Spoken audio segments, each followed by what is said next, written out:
And we want to say a huge thank you to our Central Valley High School Wall of Fame sponsors, Leone and Peeble.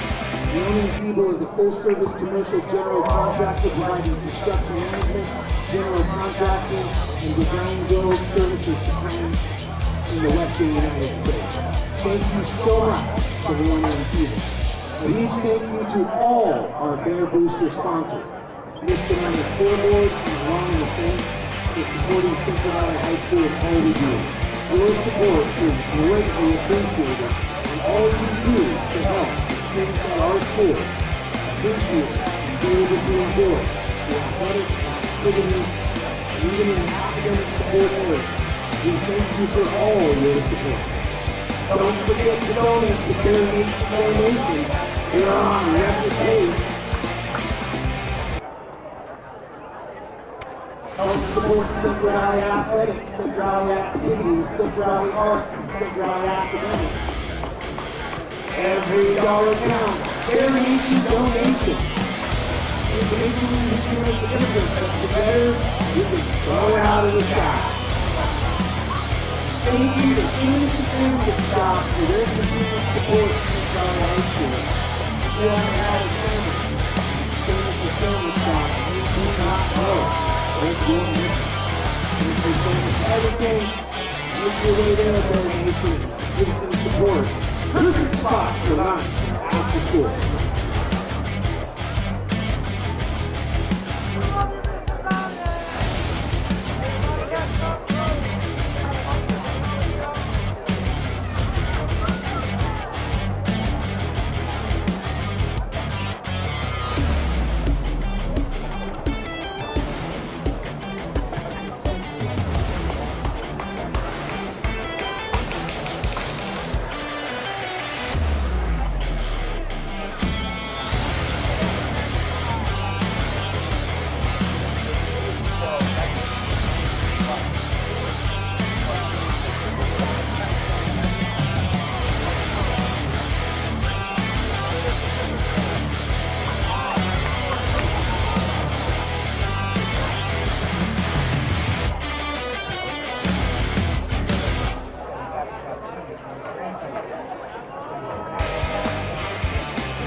Recognizing the following GSL sponsors: Edward Jones.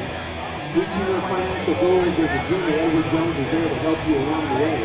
Edward Jones here to support our GSL student athletes, there to support you on your financial journey. GSL needs officials without officials are still not playing games. Please consider joining SBO, Southern Basketball Officials. New officials need to be $6 to $75 per meal. You can save time to help work with your people and take up to the time we all love. Southern Basketball Officials. Actually went to the Contact Association.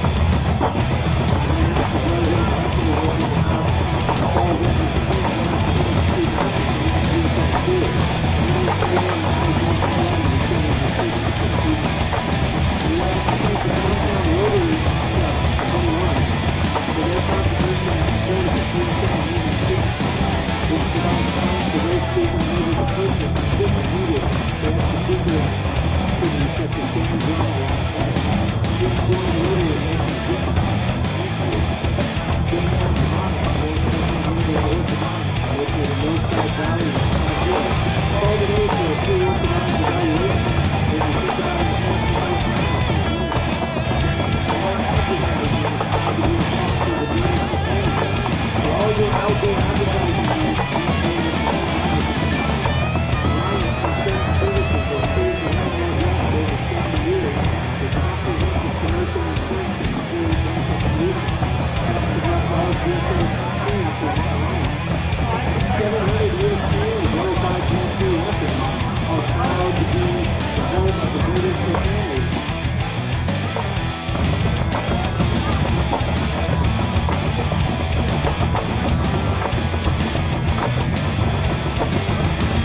both teams will take to the middle of the field. After that, we will have the clock hit 0 and we are ready for our SWX TV game of the week. Shadow Valley versus University.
Ladies and gentlemen, at this time, would you please stand? Gentlemen, please remove your hats.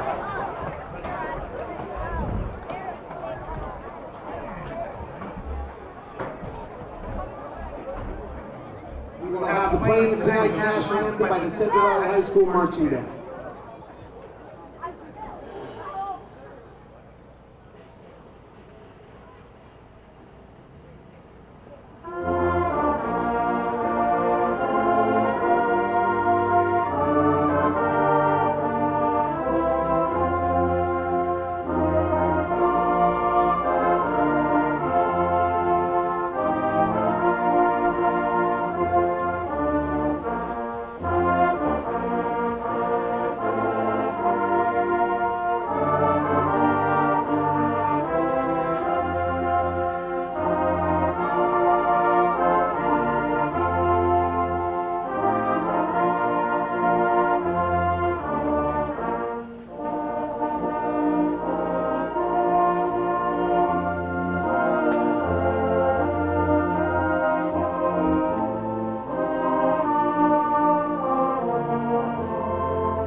captain's take to the middle of the field. Welcome to beautiful Fairdale, and we're back. We started GSL 7:05 Football, tonight Central Valley because we're HS YouTube channel. Yes, we're streaming tonight.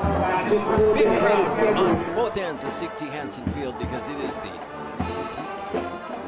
University and Central Valley High School. Bears and the Titans. Dwayne along with Michael. We've got Caden and, of course, our good friend here, Kevin, who are going to show you some incredible angles of the action tonight. We'll have stop action and slow motion replays, just like we had last year and more. So tell your friends to go ahead and get connected with us at Central Valley HS on YouTube. So Michael, tell us about the history of this rivalry and what we can expect tonight. Well, this is the 63rd meeting of the Greasy Pig between these two schools, all starting back in 1963. The recent advantage has gone to the Bears as they've won most of the recent matchups in between these two teams, and not just trying to outdo your district rival tonight, but with both teams going into this game 0-1. There's some pretty critical GSL standings placement that's also at stake tonight. Neither of these teams wants to start 0-2 and doesn't want to have the tiebreaker disadvantage if anything comes down at the end of the season where tiebreakers decide playoff positioning. So I see the captains on the field right now include number 11, Connor Monks. He's a senior. Number 21, Creighton Nesbitt. He's a senior. Number 0 is Witten Fletcher, a junior. And number 99, Skylar Hardy. He is a senior defensive lineman. See if we can scope out the Titans on the other side. Number 12, Spencer Sauter. He is a senior. Number 66, Andrew Jones. Andrew is a senior. And number 33, Jason Leffler. He is a senior. And number 12, oh, we got Spencer. Who'd we miss? Number 76? Yes, Cameron Breeden.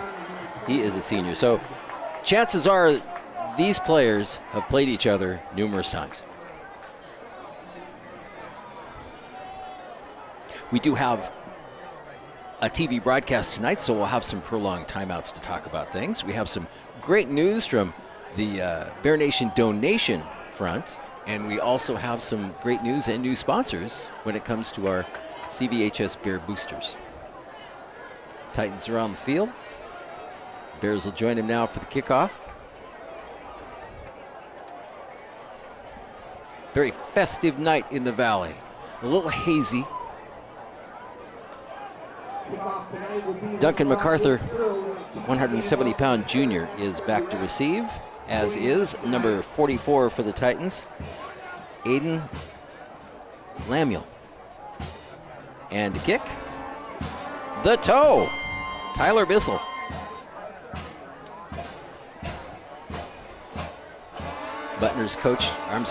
Bears are coached by Ryan Butner, and the head coach of the Titans is Joe Ireland.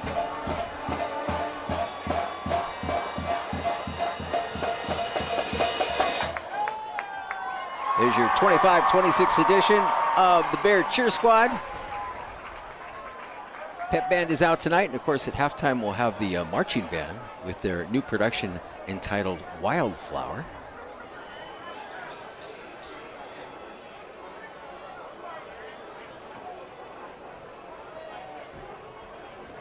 Both teams took their lumps last week and will look to get a W tonight. Now it looks like the officials are ready to go. All right, we're getting close. Once again, welcome to SWX. Joining us tonight.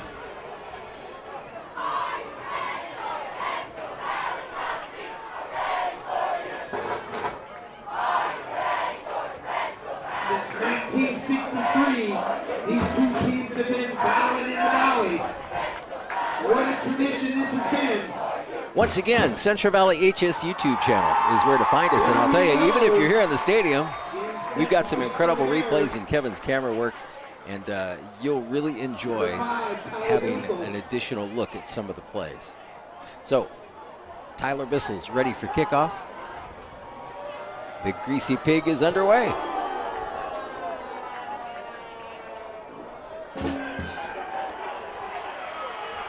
on the run back, Jackson Biscara. Quickly met by Central Valley's number 2, Noah Krog. Great return there by Biscara to give the Titans some pretty good field position to start this game. This Titan offense was only able to muster 7 points last week.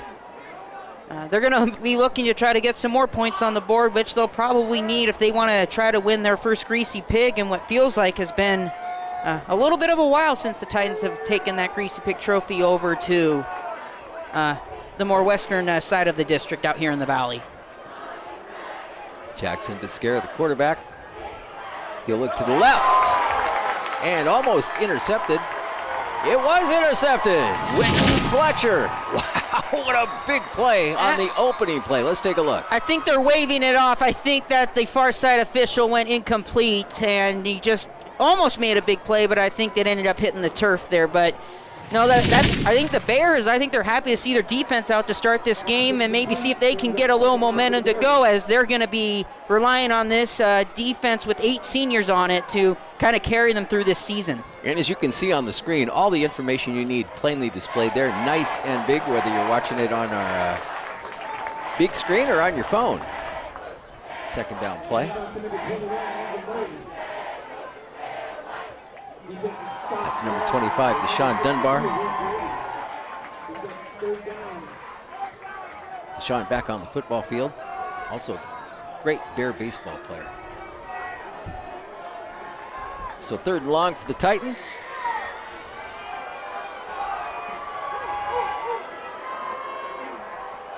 Three spread on the far side and in motion. That's number 21, Lincoln Murray. And that's little or no gain, thanks to a great tackle there by, again, Whitney Fletcher, number 0. He's had a couple. And on the first big 3rd down of the game, the Bear defense ends up winning that battle, and it's going to force the Titans to more likely than not punt in this situation. Probably no, you can never rule out the fake, but 7 yards pretty tough to gain, and especially when you're still on your half of the field. And it looks like a fake. He gets around the corner, and that's a University first down. And I think we got a flag on the field, and I think just before we got the replay going there might have been a little grab at the point where we saw the Aiden Sauter take off, and I wonder if they're going to, it is going to be a hold. They did catch it. So that big run by Spencer Sauter is all for naught, and we'll go back to 4th down.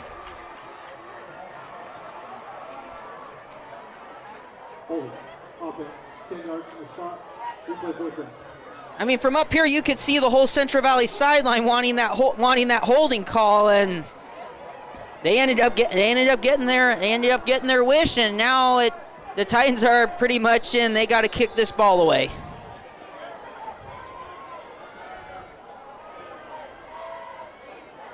In motion is Toby Thornburg. This time they kick. And in on the tackle is Jackson Biscara, received by Cannon Danes. So the Bears' first possession of Greasy Pig 2025 will begin at about the 29-yard line.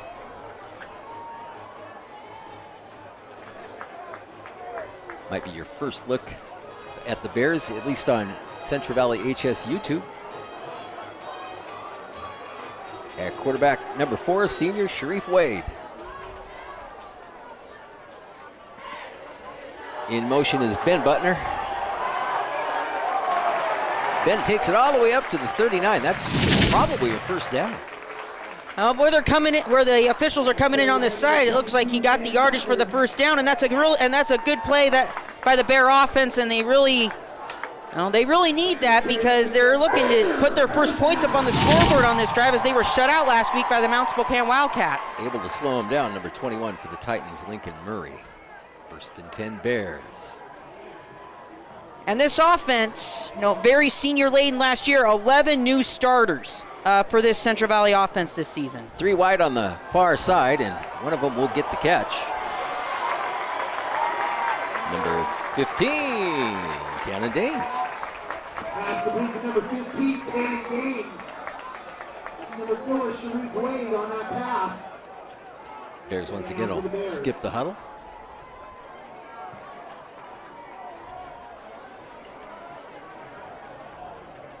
Second and short.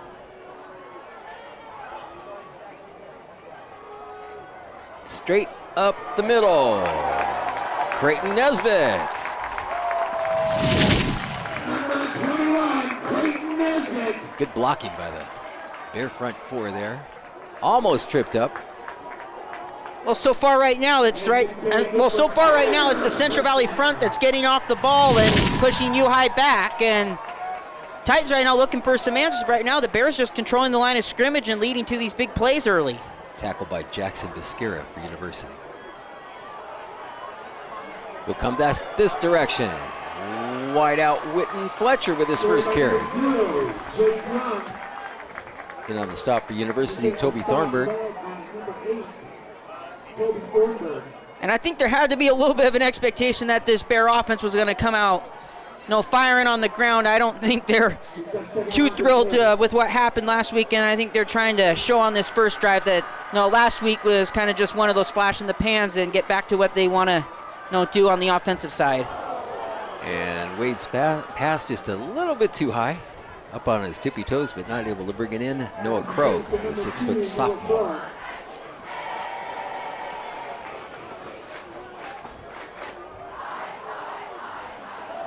About 3.5 minutes into the opening quarter, Greasy Pig 2025.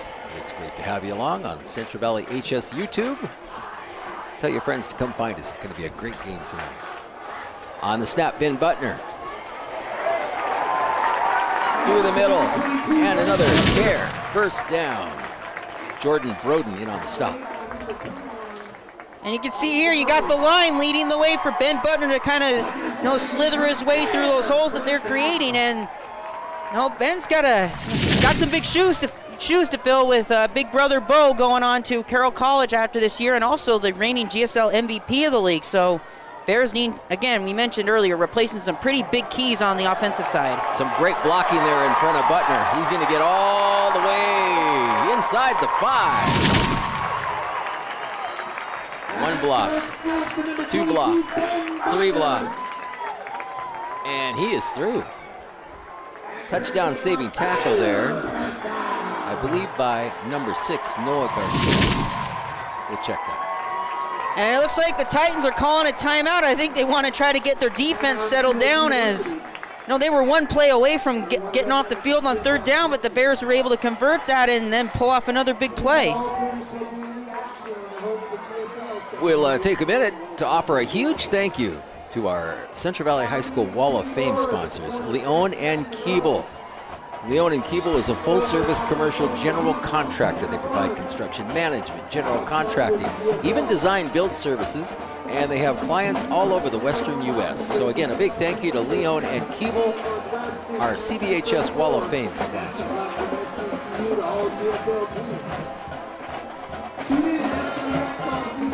Also a big thank you, Gibson's Nursery and Landscape, 1401 South Pines. They've been in Spokane Valley for years. They offer top quality nursery products, almost a half-century of experience. And I'll tell you, when I have a question, I walk into Gibson's and I get my answers. They're a proud supporter of Central Valley High School YouTube, Gibson's Nursery and Landscape.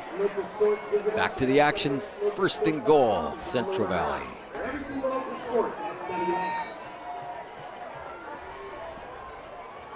And in the Wildcat, Bo Butner will take the snap and sneak on through to about the 2-yard line. Hanging on there with the tackle, Jordan Cox, 5'11" senior.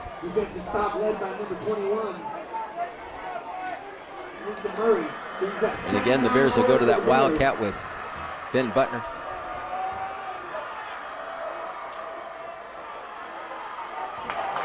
Fakes the handoff, and he is in for a Bear touchdown. First of the year. Got some bodies, moving bodies there. All it took was that crease. Nice block there by Creighton Nesbitt. 6-0 the Bears.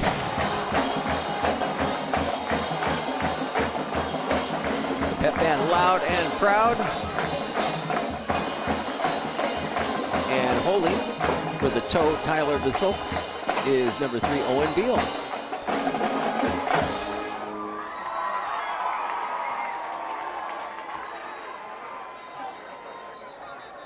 Officials will blow it dead.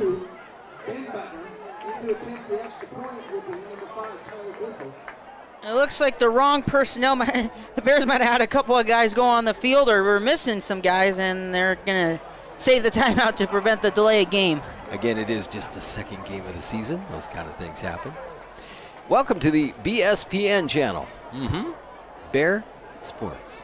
And it's great to have you along. Hope you've been enjoying the great angles and the replays. And we are proud to welcome some new sponsors to the Central Valley HS YouTube family. That would include, just down the street at 4th and Sullivan, the Lucky Bistro. They are your new neighborhood Bear Nation coffee shop and happy hour headquarters. They've got beer, wine, great food, and they're just up the road. So make it 4th and Sullivan before and after the game, or anytime you're in the hood. The Lucky Bistro.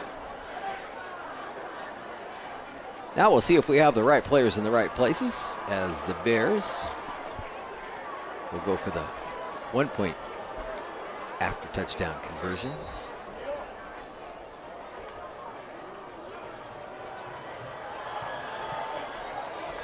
Might have just been me, but it looked like we had offsides on the. It looks like it looked like someone was coming with a free. Looks like someone was coming in with a free shot, but they blew the play dead, and this is going to move. It's going to move the ball. Actually, they're going to decline the penalty, so the Bears will keep the ball at the 3-yard line.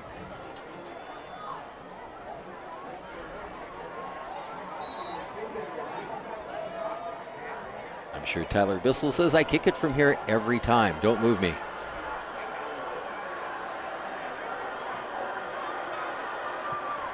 And he is able to get it up and through. Just under 8 left in the first quarter of Greasy Pig 2025. It is the Bears 7 and University nothing. You're watching the Central Valley HS YouTube channel.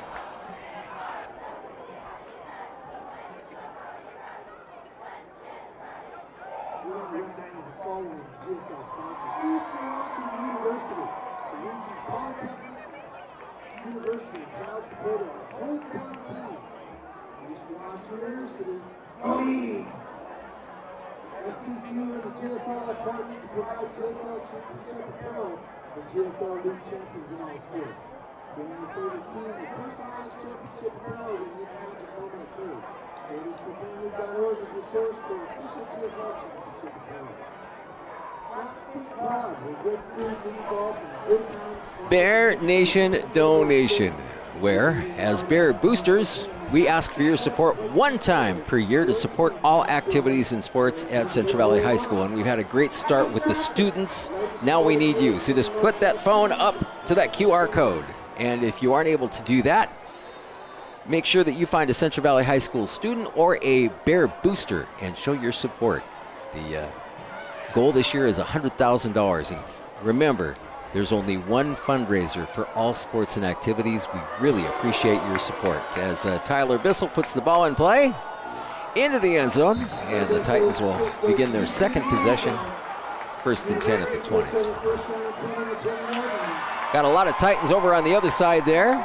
Good support from both of the Valley schools.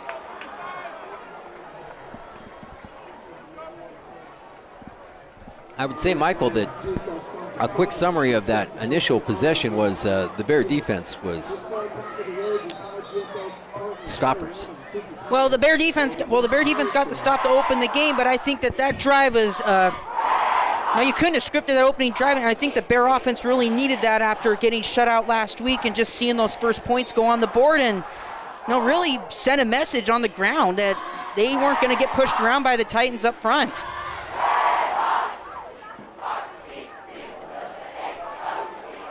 On the handoff from Biscara, that's Duncan MacArthur. He's a junior. Gains of about 5. Well, we know Coach Ireland over on that U High sideline, he's going to want to see that physicality that the Bear offensive line showed. He's going to want to see the same out of his 5 guys up front against that Bear defensive line, which easier said than done, but that's the identity that Coach Ireland's trying to get built over there at U High, and wants to be able to match that up as eye for eye in this contest. Spencer Sauter will take the snap. Center is number 66, Andrew Jones. In the backfield, Duncan MacArthur. Sauter will roll out this time. Throw it to the far side, complete. On the tackle, Whitney Fletcher for the Bears. On the catch, Grant Peterson, 6'3" sophomore. Nice little move there. Also on the push out for the Bears, number 3, Owen. Good protection there for Sauter to roll out and find the open receiver on that one. So first down, University.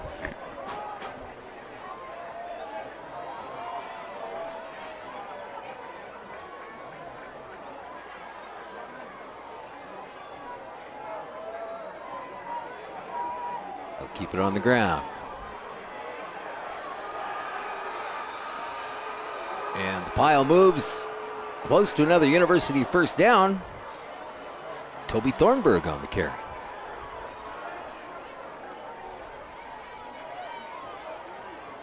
Any of those Greasy Pig jitters have probably been shaken out, and University's on the move.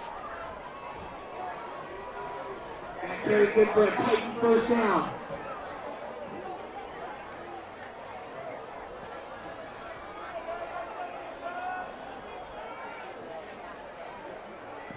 There isn't a bad seat in the house at Sig T. Hansen Field, but you have the best seat right here on the Central Valley HS YouTube channel.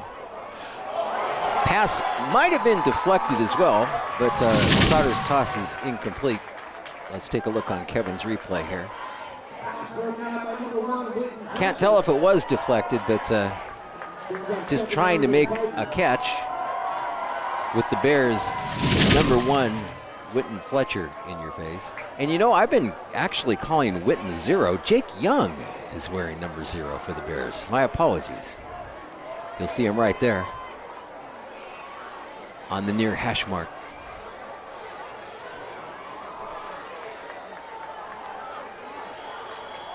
Once again on the carry, Thornburg.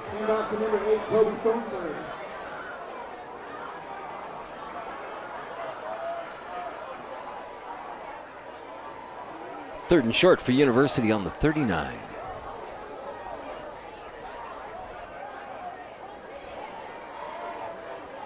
Third down. And after the last drive, a 3rd and 5 at midfield, this might be 4-down territory for the Titans. Not necessarily because of the game situation, but they might look at it as they can try to get 5. They can get 5 yards in 2 plays. 2 wide here on the far side, and in motion for University.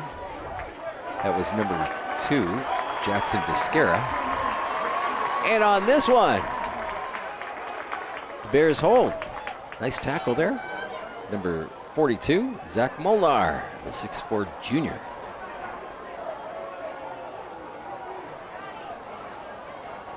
Fourth down at midfield. And we saw what the Titans did on the last 4th down on the last possession. They ended up having Sauter roll out, and he had the initial first down but for a holding call, it brought the play back. So the Bears probably are aware that Sauter can roll out and take off, and Sauter probably won't have the luxury of having that open lane again this time. This one a little bit lower, but it has a good bounce to it. That'll go well into Bear territory before Biscara will touch it down. So nice punt. Bears will start their next possession deep in their own territory with about 4.5 left in the first quarter.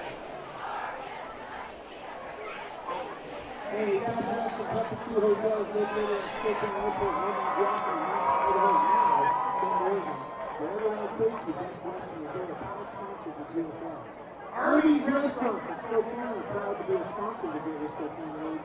Artie's! The GSL would like to thank and encourage your patronage of all our GSL partners, including Lodestone Wealth Management, Nugget Construction, Montessori Preschool, and Foodtown.com. Children's Choice Pediatric Ministry is proud to support the GSL. Our board-certified pediatric clinics specialize in caring for children of all ages. Come visit one of our offices in North Spokane on the South Hill or in Liberty Lake. Children's Choice, we're here to help your child build a lifetime of healthy science. Houston, Washington University, proud supporter of our hometown team. Give it up for WU, proud GSL sponsor. State Bank Northwest, we're a local community bank. Since 1902, the branch of the North Spokane Valley, and Whitman County. State Bank Northwest, member SBIC. I recognize the Spokesman Review, a proud partner. Since the first year of the GSL, for the most complete and award-winning coverage of local sports, go to spokesman.com. The Spokesman Review, always essential.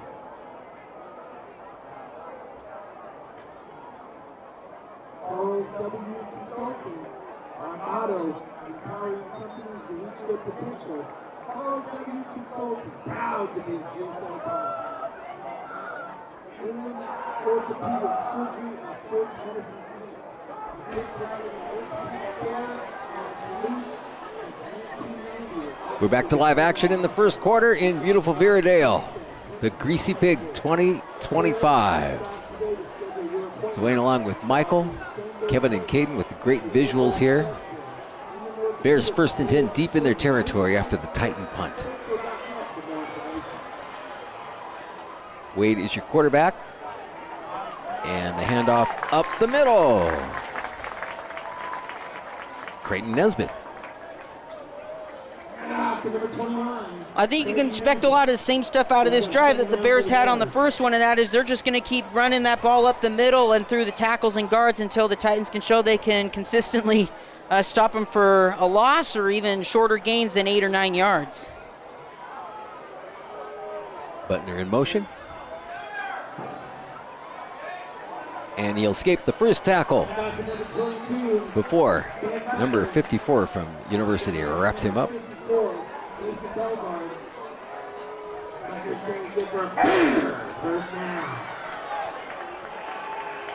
Mason Belgard in on the stop, the 6'3 sophomore.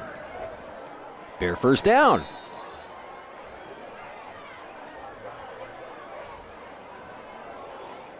Over center for the Bears, Eli Yakel, the 6'1 senior. It'll be Nesbitt in the backfield. And in motion, and taking the ball for the Bears, Mason Harkin. Let's check out the Titan defense on that replay. Harkin gets one block by Nesbitt, but has 2 reinforcements on the way. Well, the Titans read that. I think the Titans were in good position to read that sweep, and they played assignment football and kept that play into where the edge was taken away, and they were allowed to get in the backfield and force a much-needed loss of yardage. Senior Troy Olson wrapped him up.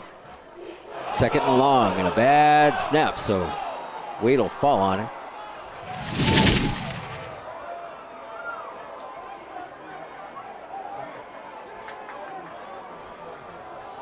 Hard to tell on that replay if the snap was high or if maybe the snap was too soon. Snap might have been a little too soon, but good job by Wade to keep that ball from going in the end zone and giving the Titans a safety. But now the Bears with a really long 3rd down situation, and this is where you got to be careful and know where you are on the field so you don't give an accidental safety to the Titans. So Butler will at least get him some breathing room for the punts. Nice tackle in there by number 16, Celsi Young. And that's a much-needed 3-and-out there by U High, as the start of the game hasn't necessarily gone their way, but now they've got an opportunity to get some really good field position, and they're thinking they might even be able to try to block a punt here and maybe get a touchdown or a safety out of this. Again, Tyler Bissell will have to give himself a little bit more room from the back of the end zone. And really key for Bissell to know where he is so he doesn't accidentally step on that end line.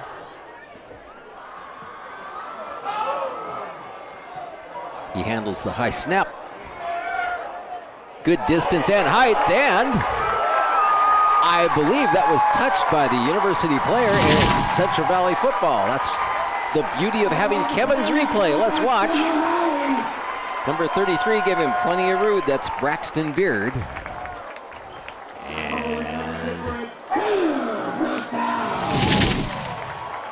And the officials are going to have a discussion. I don't know if it's about a touch or nope. It looks like they were just getting clarification of where the ball was recovered. But no doubt that the Bears recovered that, and now the Titans with an opportunity to take good field position, but no, you have not a bad touch, but an unfortunate touch there on the punt, and for the Bears it ends up being a fortunate touch. This time we'll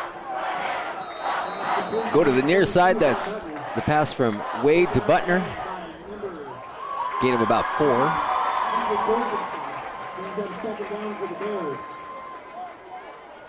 So what looked like great field position for University on the turnover has become better field position for the Bears. 2nd and 6. 2 Bears on the far side. 1 in the slot there in motion. That's Nesbitt. Wade will pass.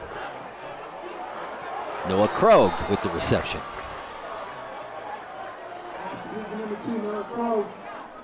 On the tackle for University, that's number 5, Paris Rhodes. 3rd down short for the Bears.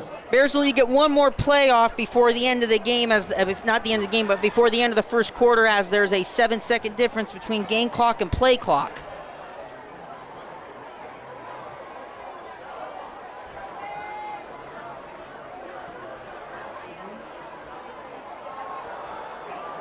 And again, they run the Wildcat.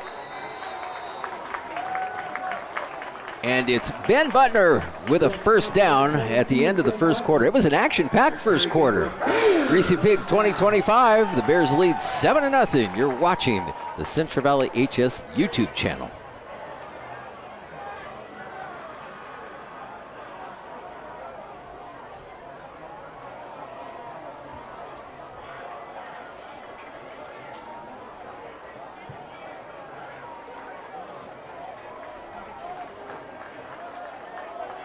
The end of the first quarter.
Central Valley Bear fans are on their feet. Great start to the Greasy Pig 2025 here on the Central Valley HS YouTube channel. It's great to have you along. And again, you'll see some great angles, replays, and of course all the info you need is right there on the bottom of the screen. You've got Dwayne with Michael, Kevin and Caden handling the visuals. Best seat in the house. 1st and 10 Bears at their 44. Way to look. Downfield this time. A little bit too long. It was intended for number 4.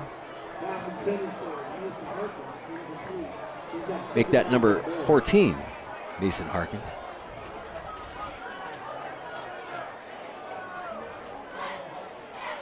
And we'll try it again on 2nd down.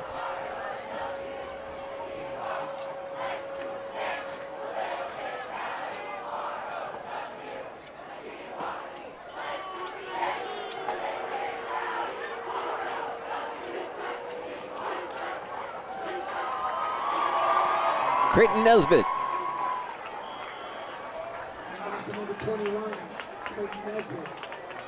Holding on tight for the tackle, 2 University Titans. Number 23, Jordan Breeden, and number 33, Jason Leffler. Not a bad run there by the Bears on 2nd down, and when you've run the ball as well as they've had in this first part of the game, you can take those shots like they tried to do on 1st down, knowing you probably can get about half the yards back and put yourself in a manageable 3rd down situation. Wade rolls, throws, and complete right on target to number 15, Cannon James. On Kevin's replay, you'll see how the rollout gave him plenty of time and basically threw past most of the coverage. Nice move there by Danes. And we also got to credit the offensive line on that play. They had that play well blocked that allowed Wade to roll out to the right side. And even if Wade didn't have a receiver, he had a lot of space to get to at least. I would have thought we got 5 yards if he had nothing to get there. So a really well blocked play there by the Bears. Jaden Coxon on the tackle for University. Ben Butner. Good for 2 or 3. Nice balanced offense by Central Valley early in this one. Nice mixture of the pass and the run. And I think the Titans were a little surprised by that wildcat close to the goal line. Something the Bears have been doing for the last couple of years. This time Butner will come in motion and they sniffed it out.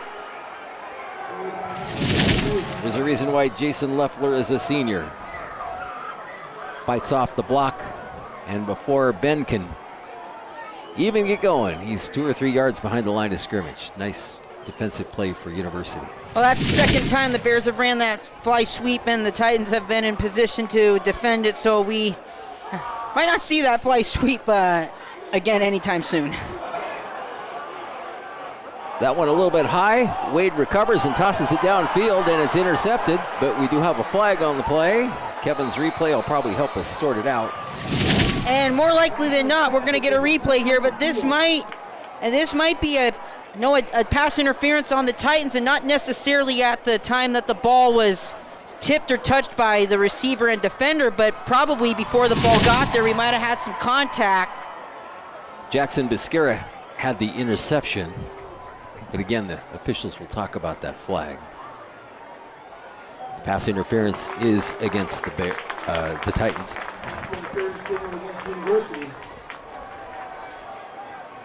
And that will reverse the interception. And it's also going to give the Bears a 1st down which is not an automatic 1st down, but the 15 yards did give the Bears the yardage they needed. Timeout on the field. Yeah, it looks like they're calling. It looks like there's some blood. I can't tell if that's blood or maybe there's an equipment issue with one of the Bears, but the officials are sending one player off from the line. It looked like that was Jackson Ford was coming off. Might have been something on the uniform, but getting back to that play, the Bears getting the ball thrown up in the air and beneficiary of a defensive penalty.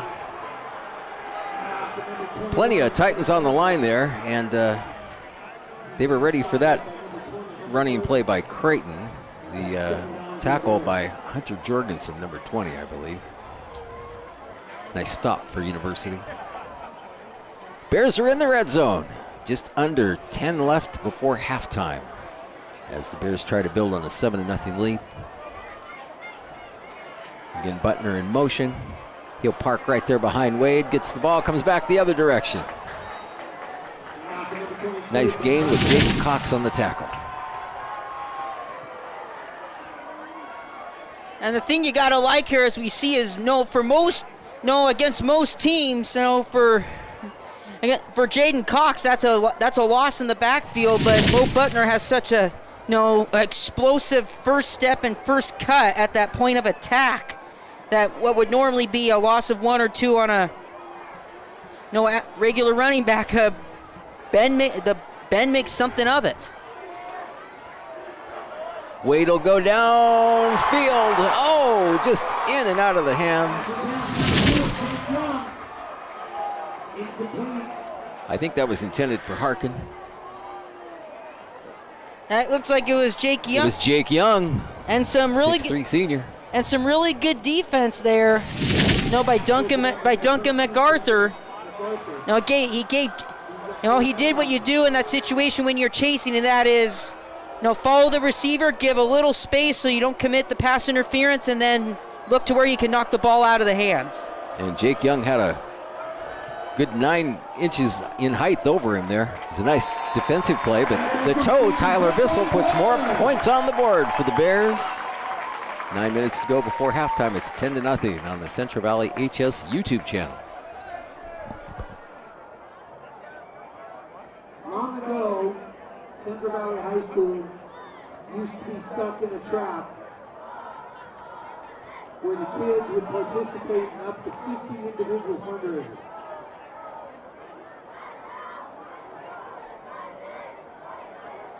Today, Central Valley High School unites together under one fundraiser, the Bear Nation donation. We are ahead of record pace at this point with 1 week to go.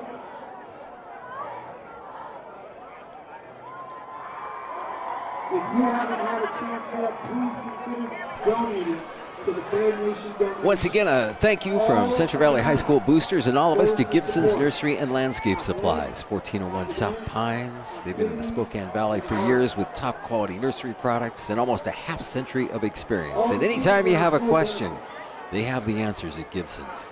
A proud supporter of Central Valley High School YouTube. Also our friends at Lucky Bistro, 4th and Sullivan, the new neighborhood Bear Nation coffee shop and happy hour headquarters. Beer, wine, great food, and they're just up the road. Before, after the game, or anytime, the Lucky Bistro. Tyler Bissell parks one in the back of the end zones. U-High will begin 1st and 10 at the 20 this time. And also made a little visit to the Bear booster tent back there, did the football. Next to what you're seeing here on the Central Valley HS YouTube channel, that is probably one of the best seats in the house. A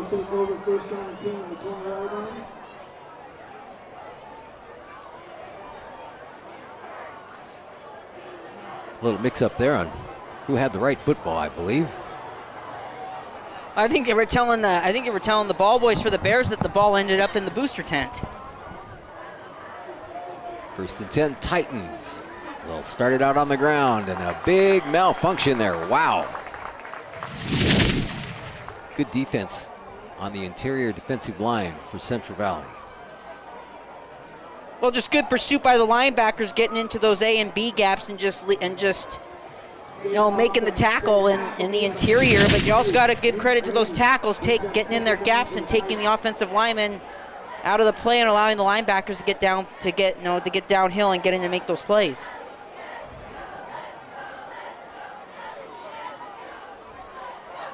No gain. Sauter back to throw on 2nd down. He stretches it out, but it's incomplete. And we see no Laundry on the field. Well, there's the pass, and then there's the throw, and I think they're going to say that before the ball got there, that number 10, that looks like that's Deshaun Johns. Mm-hmm. they're going to say that Johns had some contact from behind before the ball arrived, and had he timed up the contact just right, I think he would have been okay, but it looked like there was contact just prior to the ball getting there, and any contact on the receiver while the ball is in the air before it arrives, they're gonna catch that, and we had a good, and it looked like Johns was just a little too early from behind on that play.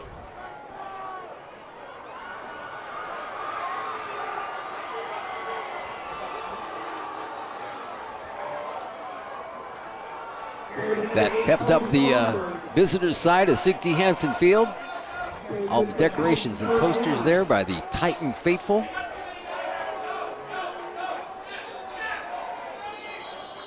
And before they can get the snap off, officials whistles.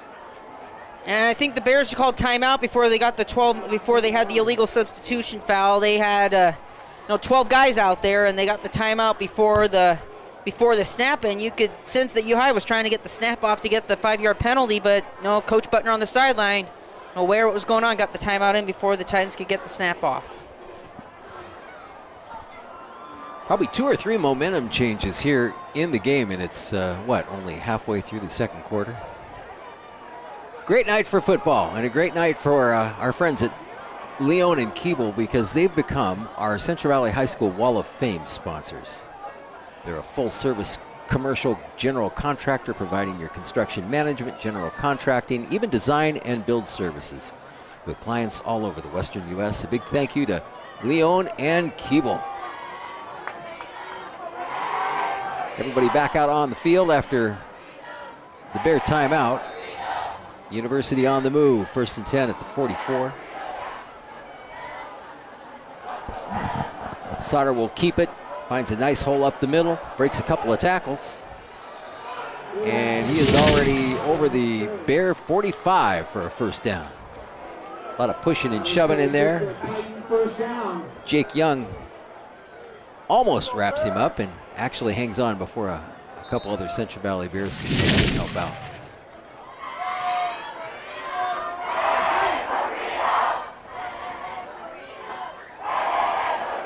We got 2 parked on the far side wide for the Titans.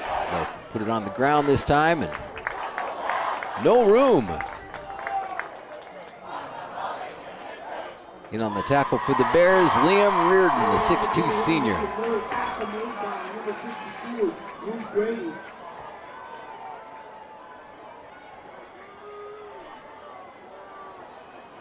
Once again, the Bear Marching Band will be our special guest at halftime. They'll be debuting their new production called Wildflower. They always do a fine job. We'll have it all for you here.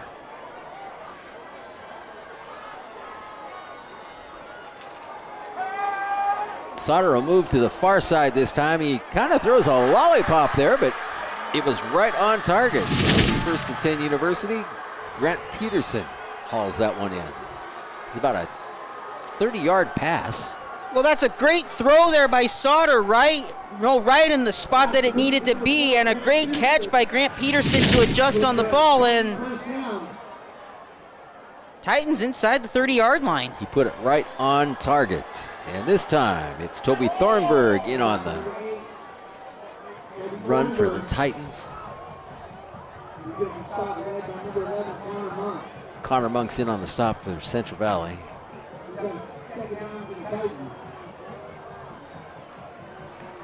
And it looks like about 2nd down and 4. Titans in the red zone. For what I believe is the first time here in the first half. Yeah, they haven't been down this far in the field, and they're going to try to make everything of it with 6:25 to go here in the first half.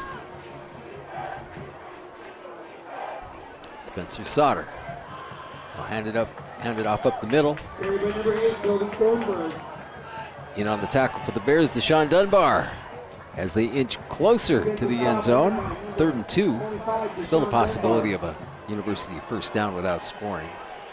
And don't be surprised if U-High does a little play action here and roll out with Sauter and maybe takes a shot at the end zone on 3rd down, knowing that they got 4th and 2 if they don't convert on the play.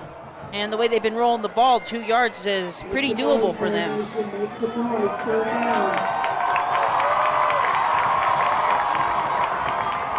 Handoff straight up the middle and into the end zone for the University touchdown is number 20, Hunter Jorgensen. Let's take a look at that on Kevin's replay. Just enough. Jorgensen on that carry for University. Touchdown Titans. On the fake by the quarterback. And that was a 7-yard touchdown plunge, I believe. Let's see who's on to kick the extra point for the Titans. That would be number 57, Ben Wagele. Number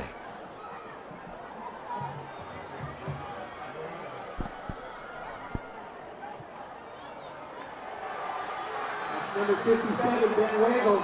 And with 5.5 left before halftime, University is on the board in the Greasy Pig game. Bears 10, Titans 7 on the Central Valley HS YouTube channel.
It's Bear Nation donation time. Central Valley Boosters, if you haven't already given generously to your student or a student at Central Valley High School, remember this is the one fundraiser where we ask and they fund all sports and activities at Central Valley High School. So help them reach the goal of $100,000 and more just by using that QR code. Or you can find any Central Valley High School student, particularly here at athletic events, and they will get you connected to Bear Nation donation through the vertical raise. Excitement there for the Titans tonight. Their first score, Central Valley will receive with about 5.5 left before halftime. Jake Young, along with Ben Butner, back to receive.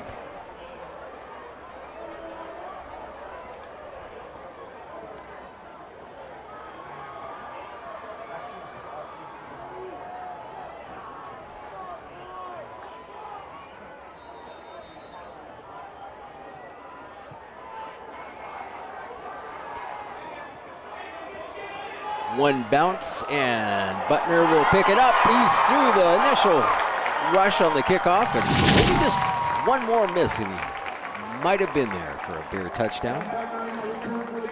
Well, Ben Butner doesn't need a whole lot of space to take off like his brother Bo, and yeah, he was probably one away from that, probably going the distance, even though there might have been a couple Titans behind the play, but whether the tackle would have been made was the other question. But still a great field position for the Bears, and they're going to try to do something with this 5:29 before halftime, probably try to move the ball down the field and drain the clock while they're at it. Yeah, this is great field position at the 41.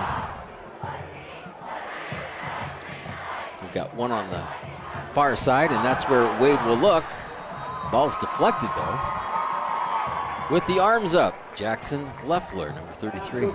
Yeah, good job by Leffler getting his hands up to knock down that ball. But getting back to that last drive by the Titans, we mentioned earlier after the first drive by the Bears that resulted in a touchdown, how they were just the more physical team up front, and that Coach Ireland was going to challenge those guys up front to match that physicality. And it looks like message taken, and that's why they're within 3 points right now. They'll keep it on the ground. Butner up around the 45-yard line. Should be 3rd and 6.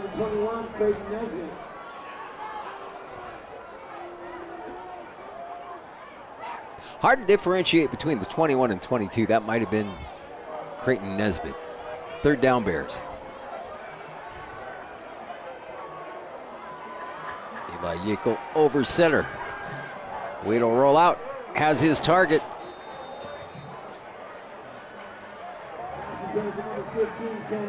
It was intended for Cannon Danes. A little bit off target and good coverage there by the Titan defenders. So it'll be fourth down.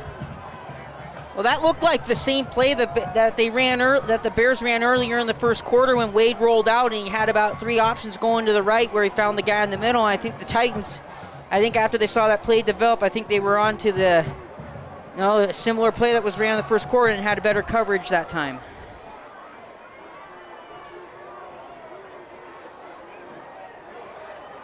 Tyler Bissell with a little hitch before he boots it, and the ball did not go very far. And I think this might have hit a Central Valley player about 5 yards before that ball was down. So this ball is going to come back to where the first touch was, which is going to put the ball at either at the 50 or on the Central Valley side of the field. Yeah, that was about a 10-yard gain on the punt. And who knows, Tyler might have lost the handle on it before he was able to get the punt off.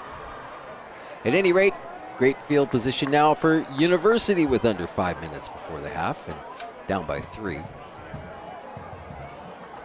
And this is going to be a key drive here for U High with 4:42 left. The Bears are going to get the ball to start the third quarter. The Titans have an opportunity to really use the rest of the clock here and try to get points on the board, and I think they'd like to go into halftime with the lead, knowing that the Bears are going to get the first offensive possession in the second half.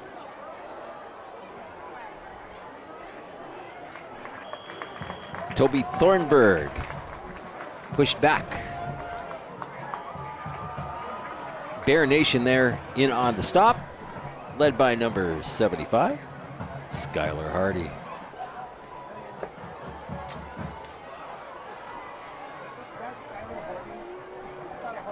It's been an event-filled first half. We look forward to having you here on the Central Valley HS channel for the whole evening, including our performance by the Central Valley Marching Band here at halftime.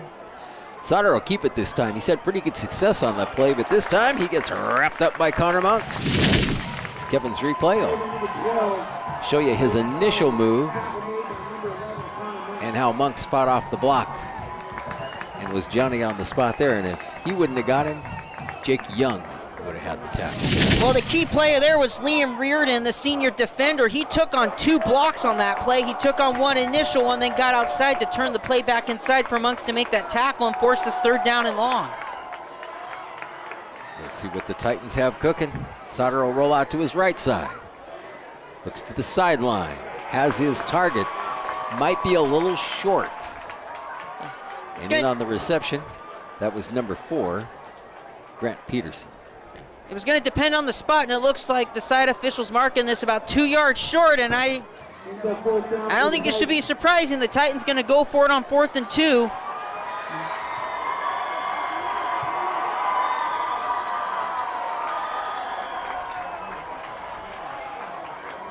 Clock continues to run under 3 minutes before halftime. And there looks like we got a timeout. Coach Ireland and the Titans will talk it over. Big possession as they look for their second score of the evening and down by 3. Well, big possession, big play here coming up, because if you're the Titans, you convert this play, you can, one, take the clock down more, but you keep your opportunity for a score before the half. But if you're the Bears, you get one stop here, you get the ball at nearly midfield, and with will probably be about 2:49 on the clock. Now the Bears don't, even if they have, the scoreboard's showing no timeouts, but I wonder if the one got taken off the board by air when they had that officials timeout back in the beginning of the second quarter for an equipment issue. So they might have a timeout left, but 2:48 even without a timeout, the Bears get a stop here. Now going 58 yards, that's why you do the 2-minute drill in practice, so you can get a touchdown, so you can go that far in 2:49. Both student sections loud and proud tonight. First home game for the Bears. And on 4th and 2, it'll be so close. Well, wow. The initial spot, it looks like the Titans needed the 40, And this initial spot's going to be close, but it looks like they were coming. The side official was coming in before the 40-yard line. Beal and Johns were the Bears that. And they're not even going to. Yeah, they're not even going to measure. So Central Valley defense holds. Big stop, and now the offense will take over near midfield with a chance to add more points before halftime. Both teams rising up to the occasion here. Stop by the dark side defense. Good for a first down.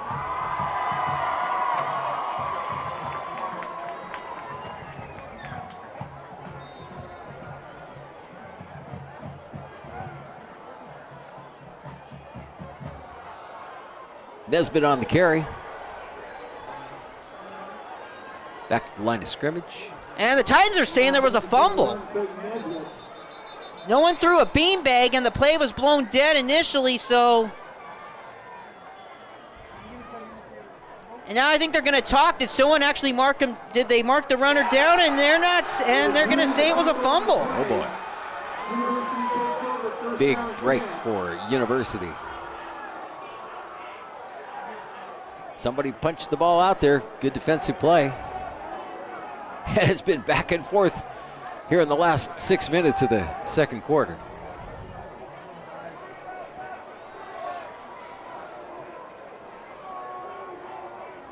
And just as we said, the Bears getting a big stop on fourth down could lead to something big. The Titans end up getting the ball. Titan defense ends up getting the ball back for their offense for another shot with 2:32 to go. Popcorn and hot dogs are hot and ready at halftime, and the Titans are heading that direction.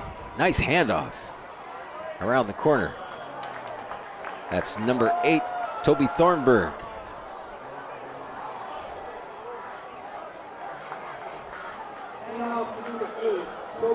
They'll continue with the no huddle here as we near the 2-minute mark before halftime.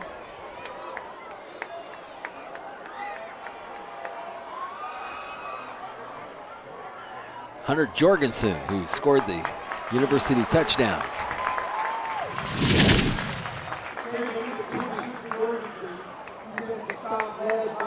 And he doesn't get too far there. Big pushback by the Bears, including number 11, Connor Monks, Skylar Hardy.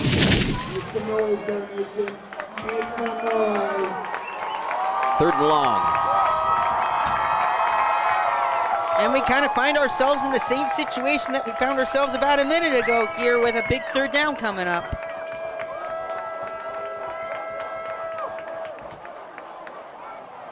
And not surprisingly, because he's had such great success with it, Spencer Sauter is able to prance in for a University first down. And this looked like it was a designed run as Sauter took off right away, no calling his own number, just wanting to move the sticks.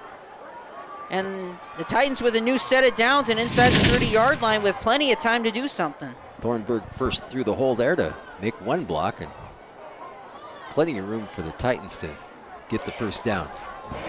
They're at the 29. Thornburg around the end. He's wrapped up by Hardy and drags him down to the 20.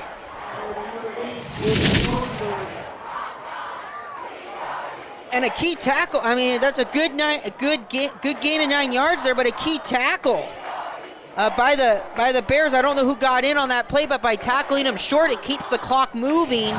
And going to be interesting to see how long Coach Ireland holds on to that one timeout that the Titans still have, as we see the clock now go under 35 seconds. A lot of time going off the clock here for the Titans. He'll look to the far side. Pass is high. It is a reception. Jackson Biscara. But it looks like we have a flag in the backfield, and this is going to be interesting to see if it was a holding call. Stops the clock.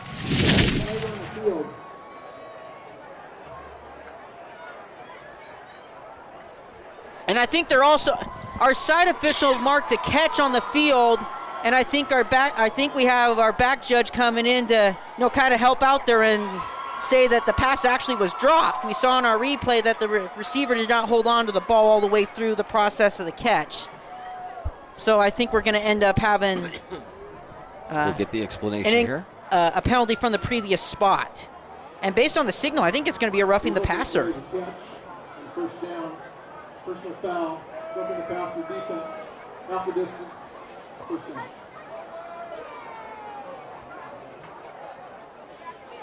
So despite the completion, personal foul will move it even further down the field. And University's knocking on the door with 25 seconds left before the end of the half.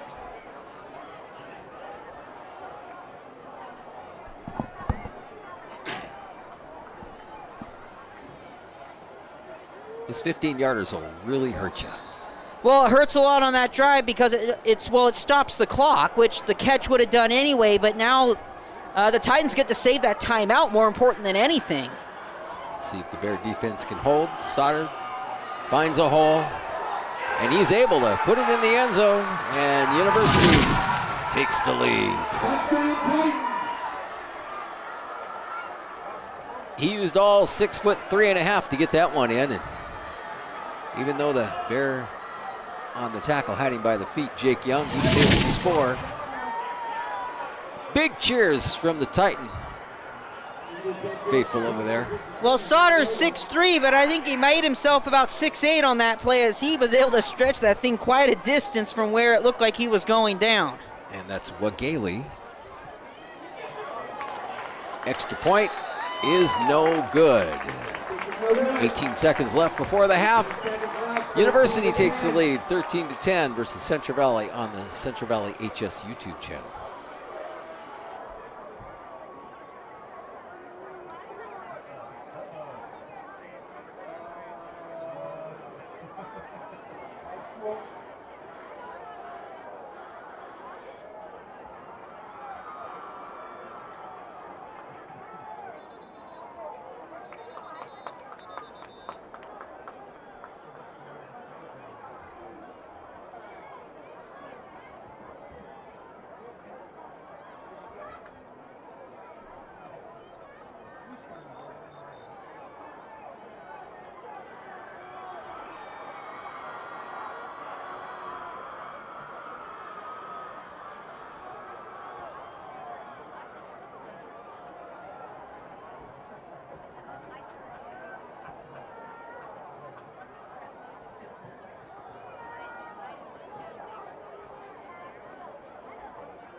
Excitement has been building through the entire 2025 Greasy Pig, and here we are. University has the lead with just 18 seconds left on the clock.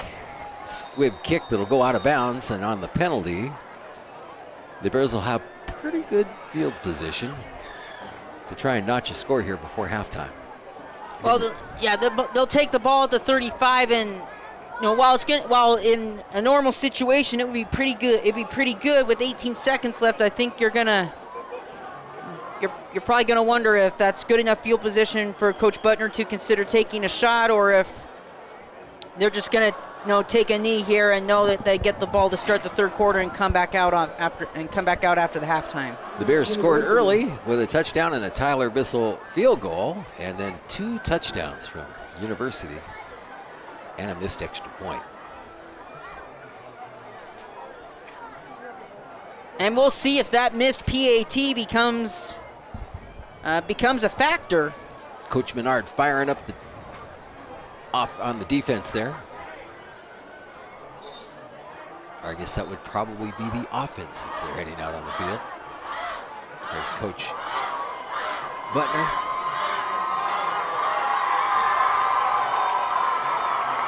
And let's see what the Bears can do.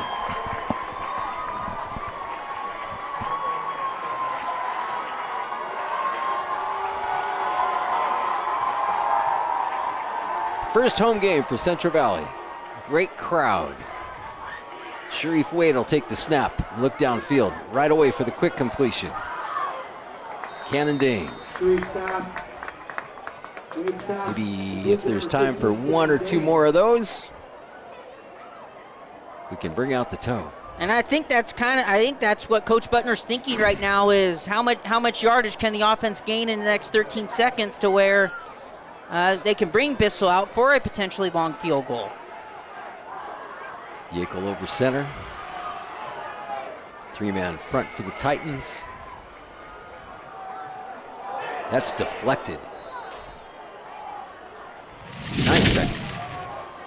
And another Titan that gets their hand in the air and ends up knocking down on a football, and it looks like it's the same guy there. That's number 33. That's Jackson Leffler. That's the second one he's batted down tonight. And he is one of the tallest players on the field at about 6'3.5". Again, that's the second time he's deflected a Sharif Wade pass. Maybe time for 1 or 2 more plays if the Bears need a first down. And they won't get it there. And that will probably be the last play of a very exciting first half. After an early offense by Central Valley, the Titans have come back to take the lead at halftime here in Veerdale, 13-10. We'll have the second half of action, and more importantly, up next, that performance of Wildflower by the Central Valley High School Band on the Central Valley HS YouTube channel. Central Valley cheerleaders will be performing their Greasy Pig halftime routine choreographed by Captain Kirkland Lewis and Emma Drucker. All right, ladies, you gotta go. Here we go. The Central Valley cheerleaders.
Great performance there by the Central Valley High School cheerleaders, coached by Sabrina Barthel and Leanne Donnelly. And that's just the start of the halftime festivities.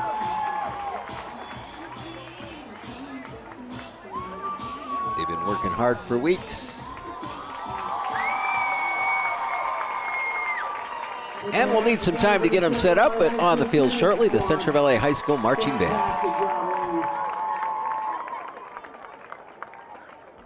Ladies and gentlemen,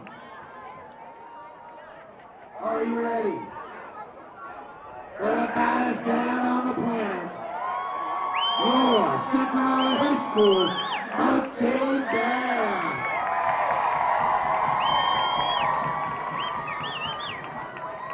Presenting the Central Valley High School Marching Band in the 2025 production Wildflower.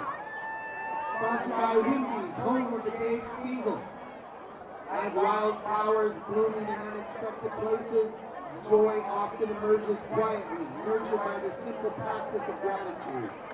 In a world that can feel chaotic and uncertain, Wildflower invites us to pause, reflect, and celebrate the moments that bring light into our lives. The Central Valley Marching Band reminds us, when we choose to see the beauty around us, even in small things, joy takes root and blooms. Featuring the leaves, flower duet, the shimmering textures of briny hommages, rippling watercolors, and the timeless warmth of Louis Armstrong's What a Wonderful World.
Drum majors, is your band ready?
Again, be sure to check out the GSL website, GreaterSpokane.org, for schedules, bookings to all schools, and league information.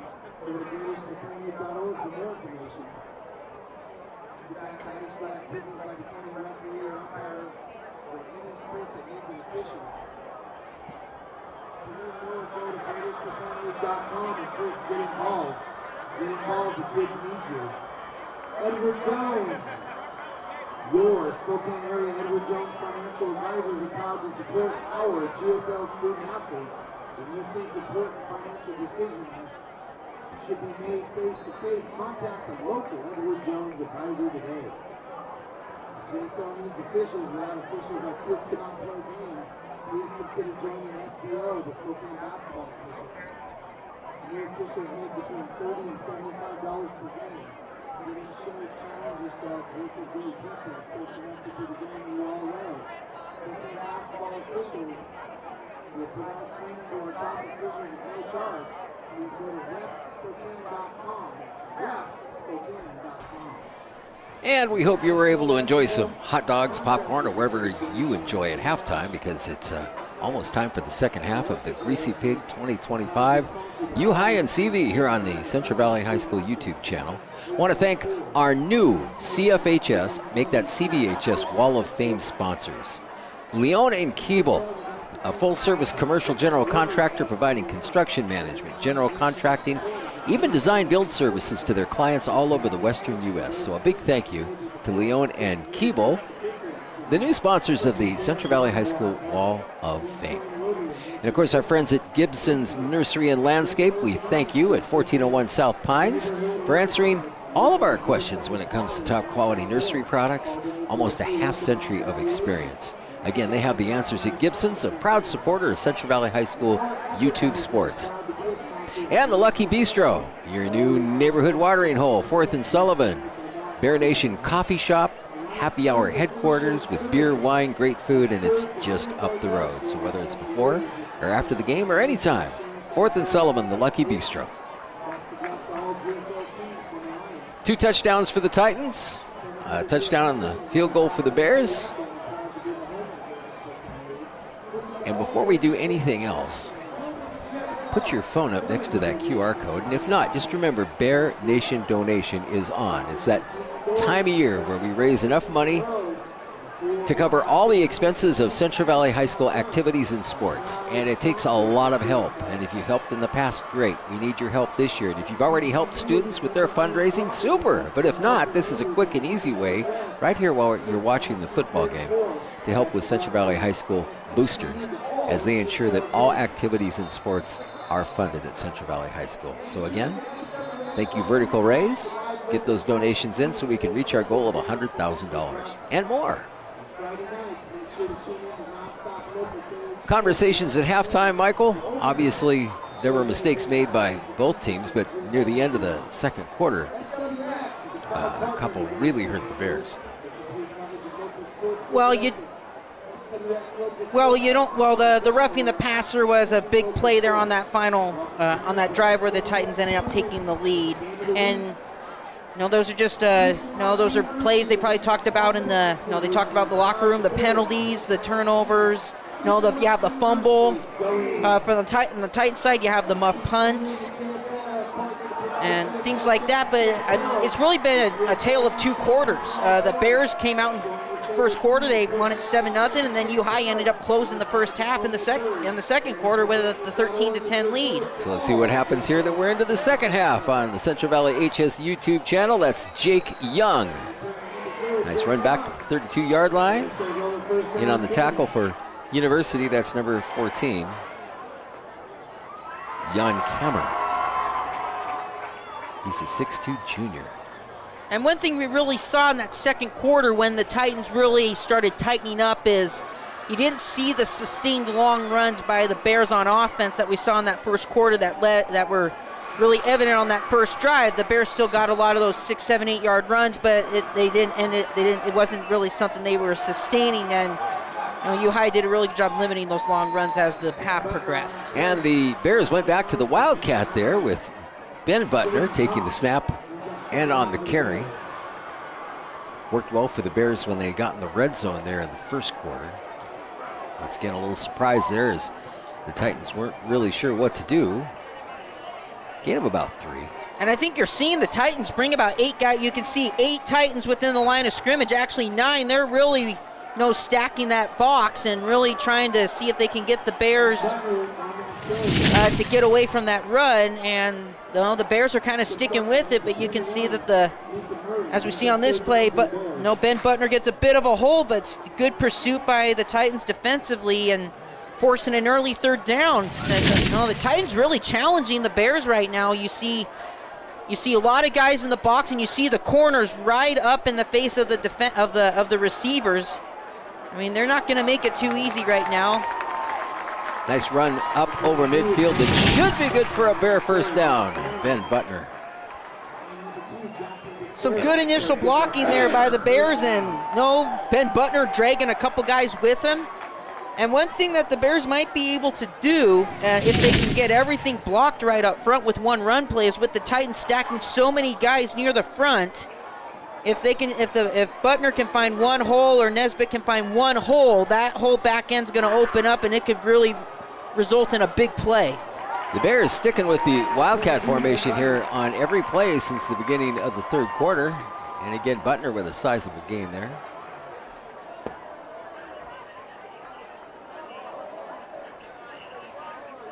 He's a sophomore. And I wouldn't be surprised if the Bears take a shot here pretty soon. You've got the Titan defenders really playing tight on the receivers if they can. Nice tackle there by UHi's Celsi Young. But I think we're going to end up coming back. We had a hold right at the point of attack, and I think they're going to get number 63 there for the Bears. I think they're going to get number 63. I think was in on that block that's going to come back for the Bears. Grant. Nope. Let me look. 65. Yeah, Braden Darling.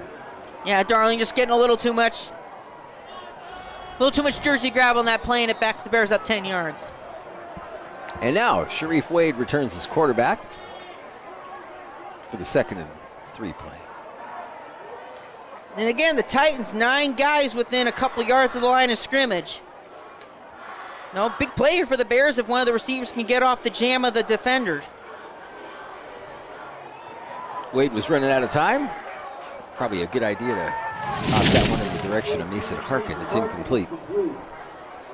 Had a nice rush there from the far side. For the Titans, that was number 44, Aiden Lemuel. 3rd down play. And by the way, that was 3rd and 12, not 3rd and 2.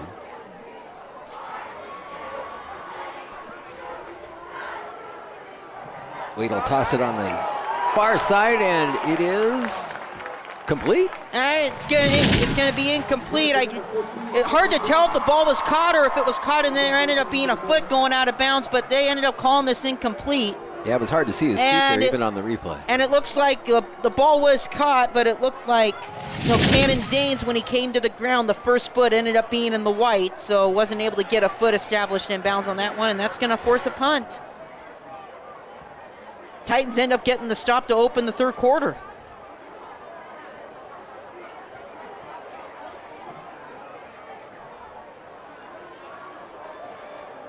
Tyler Bissell takes the snap. The boot is a clean one. We'll have a run back by University. And he'll be taken down by a whole herd of Central Valley Bears. That's Jackson Biscara. We'll see where the progress ended, probably around the 30-yard line. And a good punt there by Bissell with a few Titans coming at him at the, right as he got the ball off to flip the field and give the Titans a little bit of work to do, and U-High coming out here hoping they can start the 3rd quarter the way they ended the first half. Under 10 to go, 3rd quarter.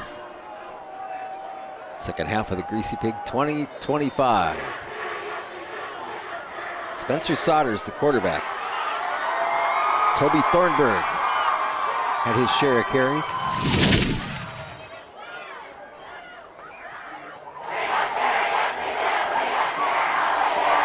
Not a real clean hole for him to go anywhere there. Clogged up nicely by the Bear defense.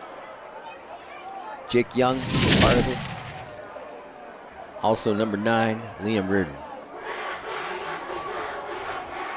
Number 9, Liam Reardon on that side.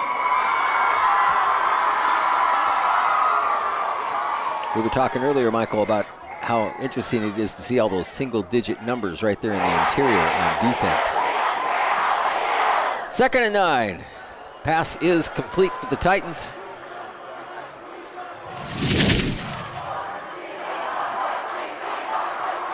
Good protection. He gets it off to Toby Thornburg. And he's rocked by Deshaun. And also, well, the tackle goes to Dunbar. Back to live action. Thornburg again. Trying to pick up that yard for another U-High first down. And it looks like they're going to give it to him. So 3rd and 1, and the Titans get the first down and move the chains. Once again, we appreciate you watching the Central Valley HS YouTube broadcast. As you can see, just about everything is right there on the screen for you. Clock down, time, naturally the score, and replays. Here comes University 1st and 10. We've got one wide split on the far side, one in the slot, and one on the near side. It'll be Sauter. Very successful play when he keeps it. He just kind of picks his hole there, Michael. Nice block there by number 20, Hunter Jorgensen. And we're starting to kind of see the Titan front take a, controlling the line of scrimmage here lately with these 5-yard gains by Sauter and some of the other Titans on offense. And Sauter looking pretty good in the passing game lately too. Big crowd on hand, a lot of them just getting back from the concession stand. It was a busy halftime after the fine performance by the cheerleaders and the marching band. Sauter again will take the snap there, and he is up over midfield.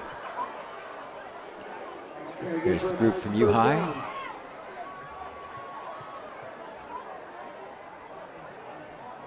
And Coach Butner's really upset about something down on that sideline. I think he thought that one of the Titans was going forward at the snapper, might have simulated the start of the play and thought that play should have been killed for a false start. There was a little bit of movement up top, but it was hard to tell if it was motion or if it was actually someone going forward.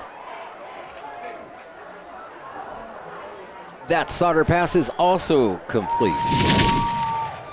Grant Peterson, the receiver of that one. Fit it right in where it had to be. Not a whole lot that number 33, Braxton Beard, can do about it. And a little fortunate on that throw there, because I think if Braxton Beard gets there just about a second sooner, that ends up being a turnover the other way, and a drive that U-High is trying to keep going here was probably about a second or two away from a Braxton Beard interception.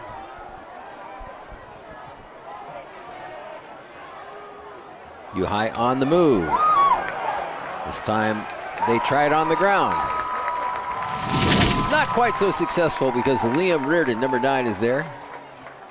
And the one that really made the play here was Owen Beal. He just shot in the minute he saw the pitch go right, and he pretty much stopped the play initially, and then you had his teammates come in and group tackle. And ripping and yanking at the ball. 3rd and long now for the Titans. The Bears will see if the defense can get them off the field. Crowd starting to come to life here in Veradale on Greasy Pig Game 2025 as he rolls out to his left, and Sauter launches one in the direction of the Scara, but incomplete. So it'll be 4th down. And as you can see on Kevin's replay, good charge there by number 11, Connor Monks. to make sure that Sauter let go of that ball maybe just a little bit early. In on the coverage of Jake Young. And a good job by Monks there when he got up in the air to go straight up and not lay a shot there on Sauter as he released the ball and commit another roughing the passer penalty that would have given the Titans another first down. A good job holding up there and forcing the Titans into a punt situation. I believe it's Wagale who will be punting, and that's Noah Krogh waiting for the kick. No, it's Sauter, sorry, who made the kick. Noah Krogh, the sophomore, he's got some wheels. Nice run back. And the nudge out of bounds by University's number 39, Josiah Anderberg. And there's a flag on the field that came in really late. Ooh, that was a late hit. And I wonder on that last, on what we saw in Kevin's replay there, I wonder if they're gonna say that was a unnecessary push well into the wide area. Yeah, that was a late hit. I'm pretty sure they'll add that on. So, mistakes hurt the Bears near the end of the second quarter, and this one should give them some excellent field position due to the penalty against University. So on will come the Bear offense. Last time they ran a couple of series of Wildcat. Let's see what happens this time.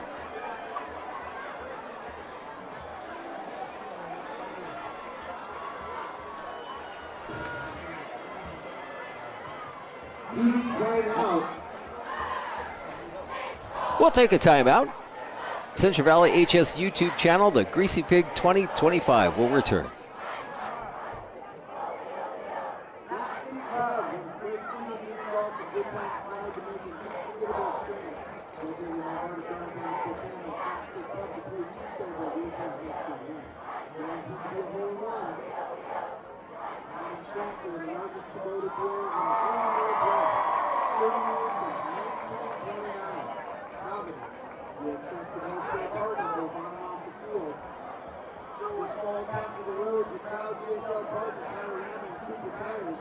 More than just a tire store. Best Western Perpetual Hotel located on Spokane Airport, Northern Washington, Idaho, now Bend, Oregon. Whenever I takes you, Best Western is there. Arby's Restaurants in Spokane are proud to be a sponsor of the Greater Spokane game. Arby's! GSL would like to thank and encourage the patronage of all our GSL partners, including Lodestone Wealth Management, Miami Construction, Missouri Preschool, and Coopman.com. Go Coops! Children's Choice Pediatric Dentistry is proud to support the GSL. Our board-certified pediatric dentists specialize in caring for children of all ages. You can visit one of our offices in North Spokane or on the South Hill, or even then, Children's Choice. We're here to help your child grow up in a healthy family. You're back live with us in Viridale at Sig T. Hansen Field on the campus of Central Valley High School. The Bears first and 10 at the 48 as they try to put a dent in that 13-10 University lead. Wade will take the snap. Handoff was to Ben Butner. They didn't fool anybody that time, so it might even be a loss of a yard. Yeah, well, you can see that tight in front right now. That front seven's getting really aggressive at the line of scrimmage, and they're just jumping the snap count and gaining into the backfield and reestablishing that line of scrimmage.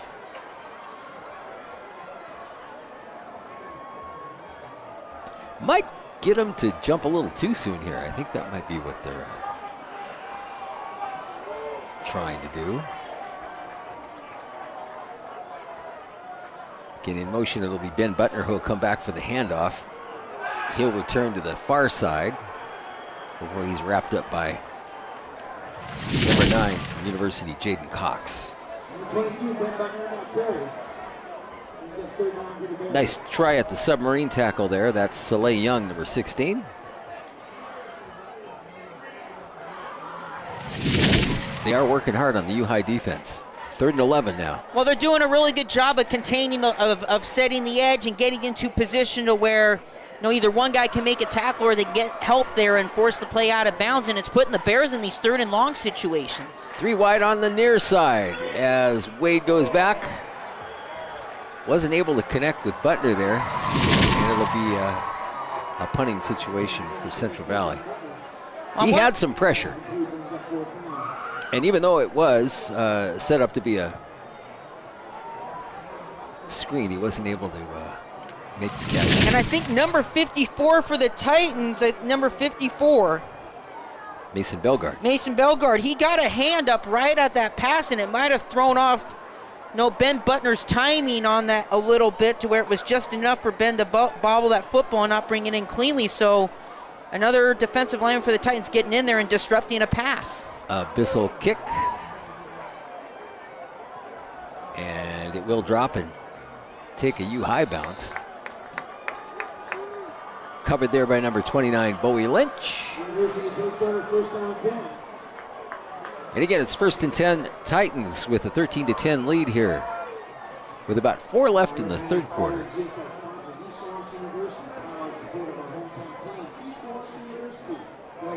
We mentioned there was a great crowd on hand and a super performance by the marching band at halftime and the Central Valley High School cheerleaders.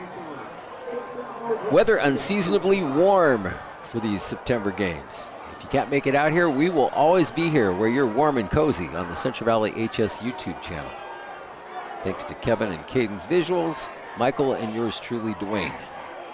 We are here for you. Spencer Sauter. Not quite so far on the keeper that time. He'll gain about 2 or 3.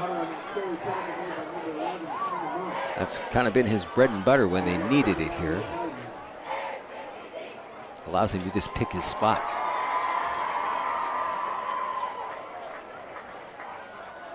Both teams took their lumps last week. University losing to Meade, and the Bears losing to Mount Spokane.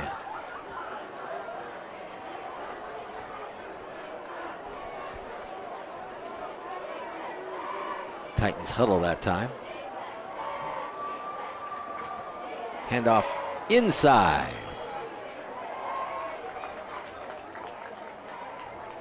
And stopped in his tracks. That was Jack Larimore for the Bears in on the tackle. Well, there was initial cutback left that was available right at the start of the handoff, and Lamore came down and he took that away. He took that away pretty fast, and if not for him, that probably would have been a 1st down play there for U-High. Mason Potter, the center for U-High. Snap bobbled a bit, but that doesn't seem to throw off the concentration of Spencer Sauter. Not much of a gain on that one. You can see the Bear line was strong there, and he wasn't able to find his target. Nice pressure there on the interior by Sean Dunbar, number 25. And that was well played by all 11 defenders by the Bears. You had the secondary holding up on their passing routes, going out and forcing Sauter to hold on to the ball, and then you had the front 7 just pursue Sauter all the way to the sideline, and a big 3 and out there by the Bear defense. And Noah Krogh is ready to run another one back, but oh, that went off the side of the foot. And picked up by Central Valley.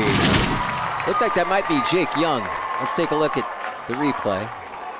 Well, you can see. You can see on that play. I can't tell, but one of the Bears was telling Jake Young to get away from the ball, but there really wasn't a Titan within 10 yards of it. Nope, Jake is a magnet to the ball. Whether somebody else is carrying it or it's on the ground, that was a big play. A muff punt means the Bears are in the red zone. And we talk about big plays and critical points in the game. We might be seeing another one play out here as the Bears get great field position. And they'll go back to the Wildcat. That's Ben Butner. It's been working well most of the night. And we might have another play coming back. We had a flag right at the point, and I think they're going to end up getting a hold or a face mask there. Looks like I think they're going to get I think it's 65 on this one. It looks like there might have been a lot of holding on both teams there. I think they got Braden Darling on that one. They might have been able to have 2 on that play, but it looked like Darling just for those the one thing that makes those sweep plays difficult on the lineman is if you don't know where the running back is going on a cut, and you just the minute the defender sweeps back the other way, if you don't get your hands off, it just makes the play really tough. Oh, that was a tough snap that went over the head of Butner. He was able to chase it down, but big loss back to midfield. And just a high snap right there, and the best thing that Butner could do is just pick up the ball and then get down before anything bad can happen. But and we've seen him in the backfield before. Toby Thornburg, number 8, and Jackson Leffler for University.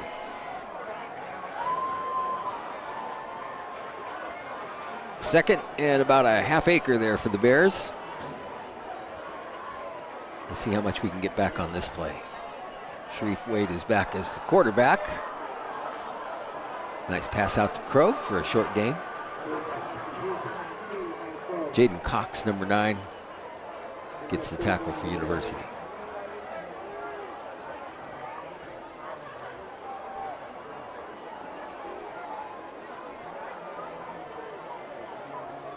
Just over a minute to go in the third quarter.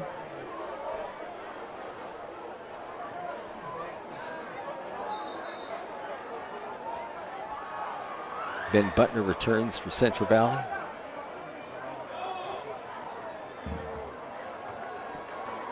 Three lined up on the far side for the Bears. Way to look across the middle. Not able to get that to Butner. Might have been looking at 2 receivers there. Actually, he was probably looking at the U-High defender who was coming right at him. And even if Butner was able to catch it, you had a couple Titans right there ready to make a play, even though that's still a question. But it looked like Lincoln Murray was in a position to where he was either make the tackle on Butner or at least slow him down enough that the Titans would be able to gather around. But a promising drive comes to an end. Punts have been a big part of this one. I'm not sure where they're going to say that he came up with it, but that was a great play by number 33 for the Bears. He's Braxton Beard. Unfortunately for Beard, because he wasn't able to hold on to the ball, they're going to result that in a touchback, and it's going to give the ball to the Titans on the 20-yard line. But good hustle there, just unable to down the punt inside the 5. So we're almost out of time here in the third quarter as U-High takes over. Bears would like nothing better than to get a 3-and-out here and get some good field position back.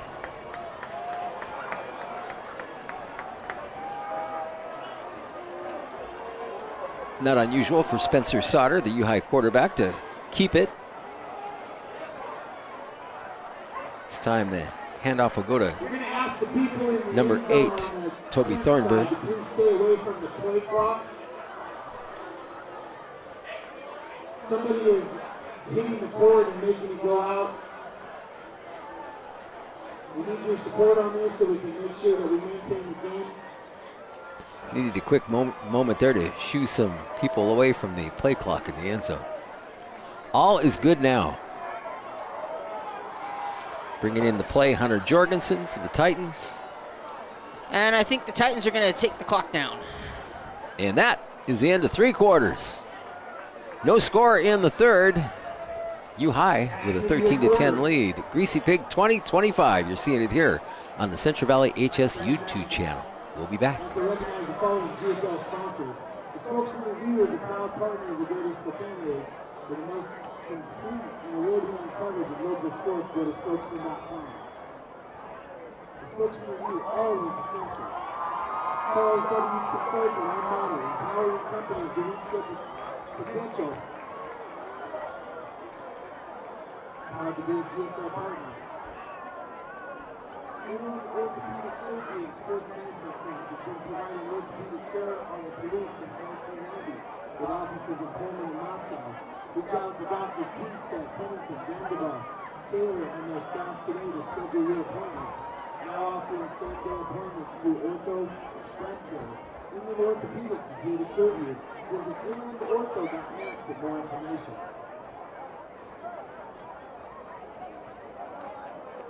Papa Murphy's Pizza is proud to support the GSL, the League of Champions. Papa Murphy's. New cheesy stuffed crust pizza is fresh from your oven and packed with milk and cheesy goodness. And today for just $13.99. Order the $13.99 cheesy stuffed crust pizza from Papa Murphy's.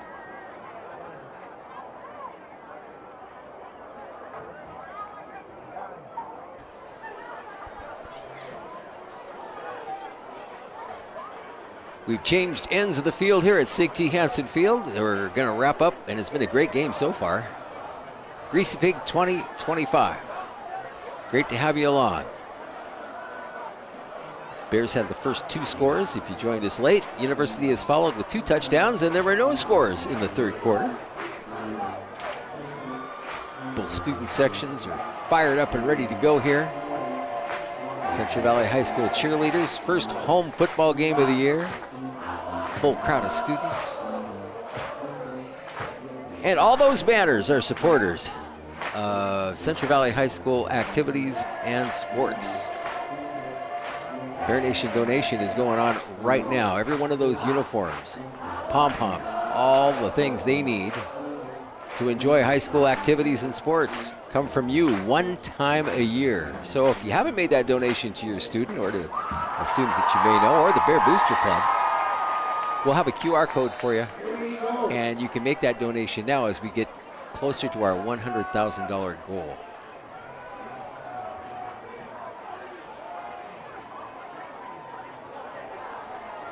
Here come the Titans for their third down. In the shotgun, Spencer Sauter. One in the slot. And he'll toss it across the middle. Nice play. Defended there by number 18, Deshaun Johns. Handled that snap very well. And a low snap, and it may have been the design play, not one of those where it was, Sauter just throwing the ball somewhere because of the snap, but a good catch and the first down for the Titans. And Toby Thornburg has been a thorn in the Bears' side here in the second half particularly. Both on the ground and hauling in passes. They're at 31. Titans keep it on the ground with Thornburg.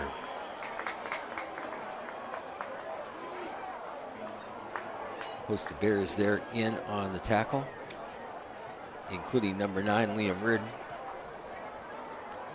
Liam is a 6'2" senior defensive lineman.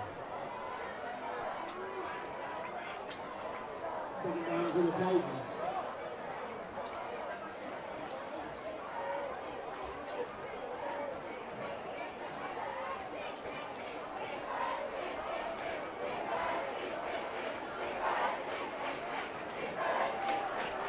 Always a big game and a lot of pride on the line in this one. Spencer Sauter will look down, and pass was incomplete. I'm not even really sure who the intended receiver there was, but Jake Young had him covered. Well, it looked like it was trying to get this ball. It looked like Sauter was trying to get this ball to Leffler, and Jake Young was right there the whole way. Yeah, it was a tough throw. And Leffler might have thrown this ball. I think Leffler was expecting the ball out to his left hand, and Sauter went back inside, actually more closer to Jake Young than anything. Third down.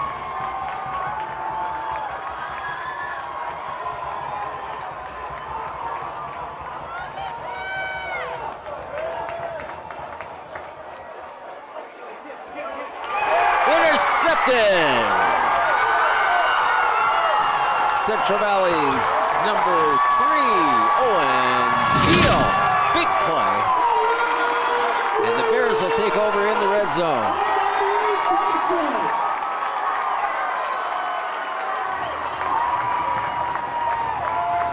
And I'll tell you what, we saw the tail end of that play, but the minute that ball went in the air, Owen Beal made a beeline right where that thing was going to end up, and he just jumped the route and ends up making a big play for the Bears with the ball inside the 10-yard line. Spencer Sauter was able to make the tackle there.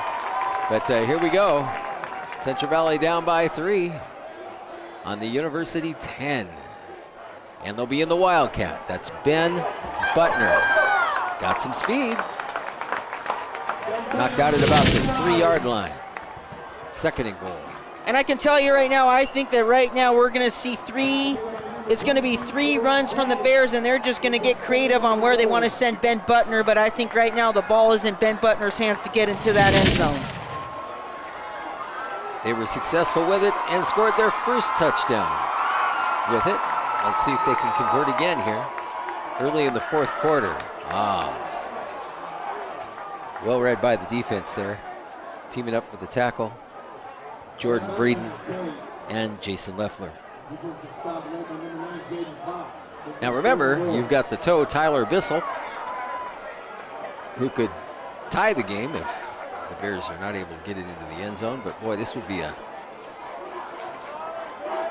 big break for the Bear offense that has taken some lumps in the third quarter. They'll call a timeout.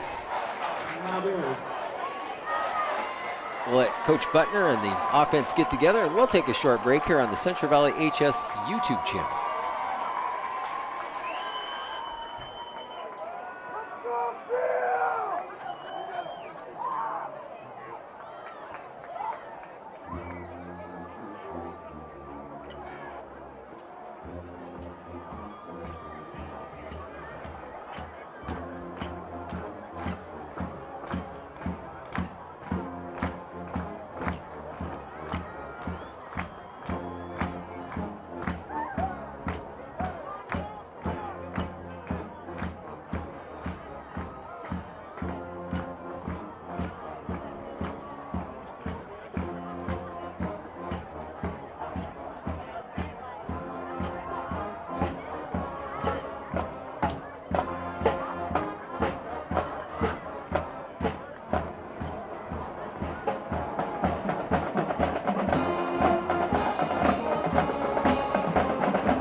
This time the Wildcat.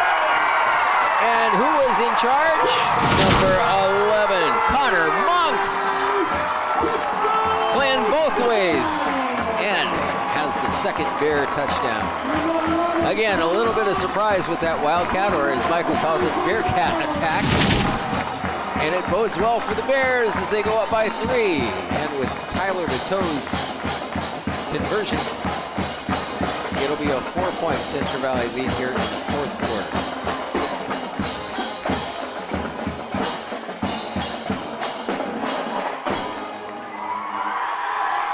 Pep band belts out the school song.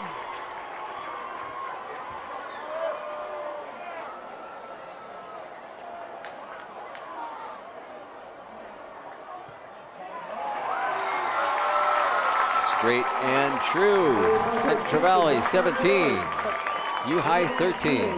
And a flag after the conversion. Might be getting a little chippy out there. Well, it's in the vicinity where Bissell kicked the ball, so maybe you're running into the kicker. Yep, they're going to say it was roughing. So the Bears are going to end up kicking off the football from the U-High side of the field because they're going to have that penalty enforced on the kickoff. Again, those personal foul mistakes are usually pretty costly. This late in the game, they give coaches gray hairs or maybe less hair. So the Central Valley offense gets unwound here in the fourth quarter after a tough third quarter. Both teams' defenses playing well. Well, going back to that touchdown, I think when Coach Butner called that timeout, I think when they came out of the huddle, and when you have Connor Monks behind center, primarily a guy that's playing on the defensive end, I think the Titans that whole time when the ball was put into play, I think they were trying to figure out where Ben Butner was, and they couldn't find him. Meantime, Monks takes the snap, and before U-High really could get set on where they wanted to, really contain or how they wanted to kind of string out that run play, Monks was running through a wide open hole in the end zone. So Don't know if that was a design timeout by Coach Butner, but pretty smart play there to stick someone in that U High probably wasn't even expecting to even be in there at all. Well, they have the Titans back on their heels here. Down 4.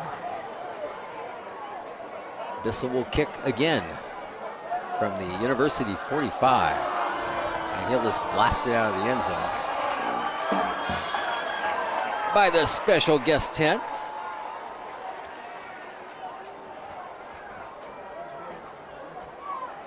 Bear booster Jesse McNabb right there, complimenting Bissell on his kick, I'm sure. Next to this one, the best seat in the house right there, and of course yours is wherever you are with your phone, with your computer, or if you've got us up on the big screen. HDMI is a wonderful thing. We are proud to bring you the action tonight of Greasy Pig 2025. Kevin and Caden with the visuals, Michael with the analysis, and I'm just here watching it like you are. First and 10 at the 20. Spencer Stoddard. When he picks his spot, he usually gets plenty. And there, after bouncing off a couple of Bear tacklers, he's close to a first down. Now, you mentioned earlier back on the PAT where we had the roughing the kicker, and then we also saw on the kickoff a couple of, a Central Valley and a U High player maybe doing a little extra after the whistle. Now that's, I think the coaches are telling the players right now that they can't afford to take a penalty after the play in a 4-point game that could either cost their team a chance to score or give the other team the field position to go in and score. Mason Potter over center for University. Good snap. Toss downfield, right on target. And had it not been a tackle by Deshaun Johns, that would have probably gone for 6. Let's take a look at it on Kevin's replay. And there's our buddy, Mr. Thornburg. Toby Thornburg. He's had a great night. And just like that, University is in Bear territory on the cusp of the red zone. And it looks like the Titans are going to get 5 more yards, as it looks like one of the Bears went into the neutral zone. And I did like how Reed Grady went into the push-up mode there after he made the mistake. Probably has done a few of those when doing the same thing before. Tough break, though. 5 yards. And I think that might be, you jump in the neutral zone, you owe push-ups. I think the next time for Reed, maybe wait till they actually say the penalty's on you, so in case there's a discrepancy on whether it was the lineman that moved first, don't make it too obvious. Titans are content to keep it on the ground. This time it's Lincoln Murray, number 21. He's a senior. And we also should mention, we go back to that second U High touchdown where we had the missed PAT. Could see it to start be a factor right now, where Titans probably are in decent field goal position if it came down to tying the game, but with it being a 4-point game, the field goal is really not too much of an option at this point. Sauter picks his spot once again. He's got some good speed, and that's going to be a U High touchdown.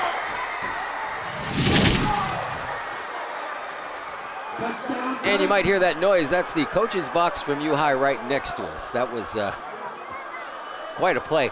I believe the official right there was just double checking that he hadn't stepped out, because it looked like he might have caught a little white there about the 6. But, well, it was a great tight roping there by Sauter, but it looked like everything stayed on the right side of the white area to where he stayed in bounds and got inside the pylon.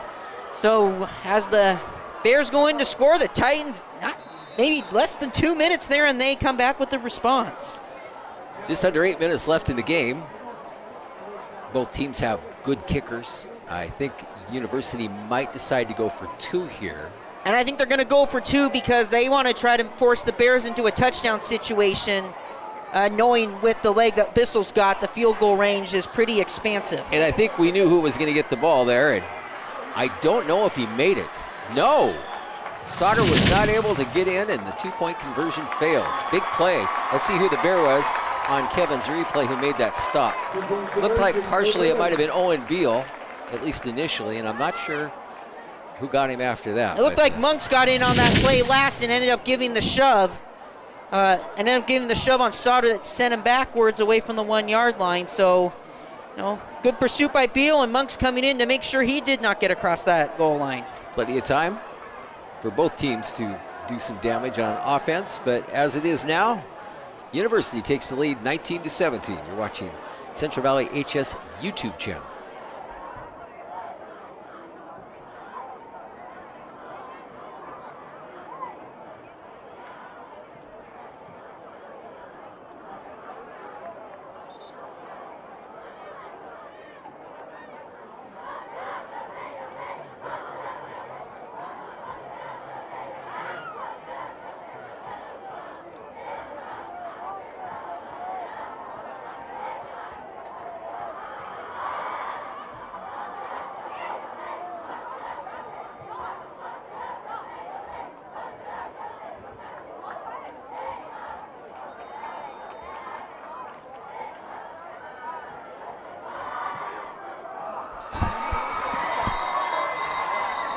University's kickoff will go out of bounds. That is a penalty.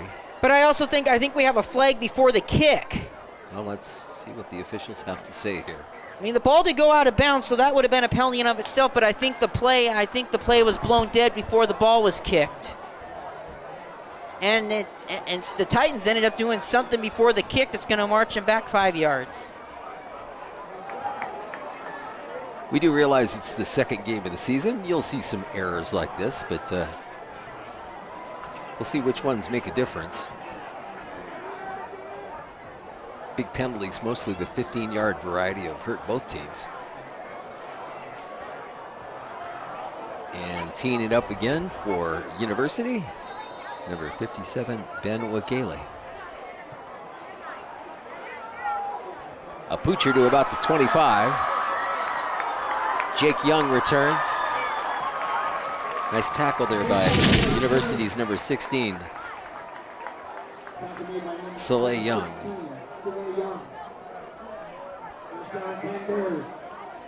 He honed right in on him and got him by the ankle. Good field position for Central Valley.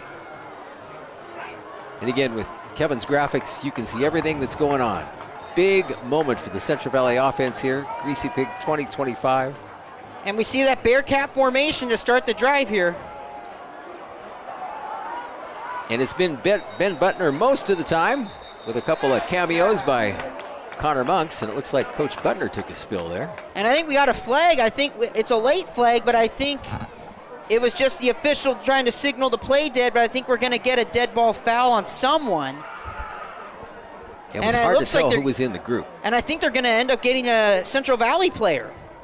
Oh boy. The official that's spotting the ball looks like they're going to be marching back toward the Central Valley end zone, which leads me to believe they ended up catching someone on the... Coach Butner insists that it should be the other way. Let's see what happens. We could also end up having a dead ball foul on both teams, and then it's just going to end up being second down at the spot where the play ended. So we'll see what the conclusion here is.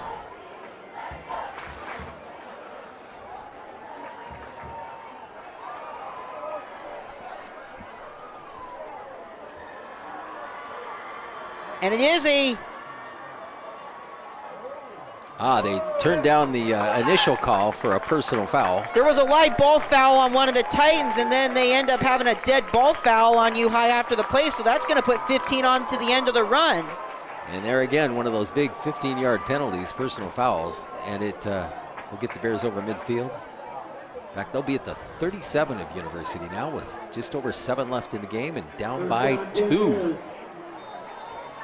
Well, I think right at the glimpse, it looked like Butner was well in the white before we had some contact. It was just hard to tell if it was a U-High player or maybe one of his own teammates that got shoved in. And on the Wildcat snap, even though he mishandled it, Ben Butner was able to make up a lot of the ground he lost there.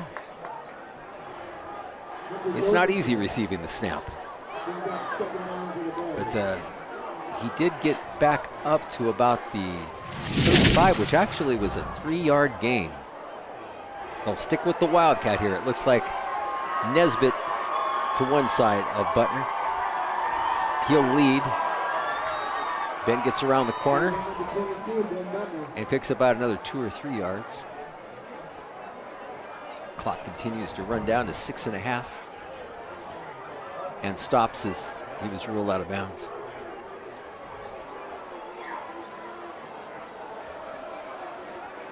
Sharif Wade is back at quarterback. And I think with 6:31 to go in this game, if the Bears get this ball within about 2 or 3 yards, I think we might see the offense stay on the field.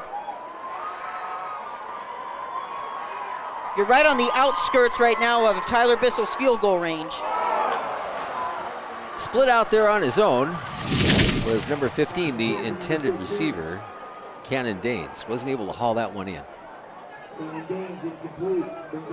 Might even have been deflected there. I can't tell for sure, but a little bit overthrown. Well, another tight window, but there might have been a hand there by one of the Titan defenders. Again, they've been doing a pretty good job of getting their hands in those passing lanes and either tipping the ball or forcing the receiver, or forcing the timing of the receiver, expecting the ball to be just a bit off to where the ball drops incomplete. That means 4th down and 7 for the Bears. Big play. Wade will drop. Overthrows his target there. Noah Krogh went about as high as Noah Krogh could go there. Look at Kevin's replay. Just a little too much on it, maybe off his back foot. And Krogh was open. It was a really well-designed play. The throw just a little bit too high there, and Krogh extending as far out as he could, but just a tad off the mark, and the Titans end up being the beneficiary as they'll take possession. And it's up to the Bear defense now to shut down what's been a fairly successful University offense in the second half. They lead by 2. And I know the Titans right now, that 6:24 on the clock, they'd love to just chew up this entire thing on this one drive and not give the Bears another opportunity to get the ball back and go down and win the game. Again, that's Thornburg, but this time he's the decoy. And with about a 35-yard gain there, it's Jackson Biscara. Yeah, I think everybody bid on the fact it would be Thornburg, and he has been a thorn in the Bears' side, but wow. And we have a Titan down back at the 33-yard line, back where close to where the play started. It looks like that's number 7 for the Titans. That's down on the field there. That's Peyton Victor, the 6-foot senior tight end. We'll go ahead and take a timeout. You're on the Central Valley HS YouTube channel.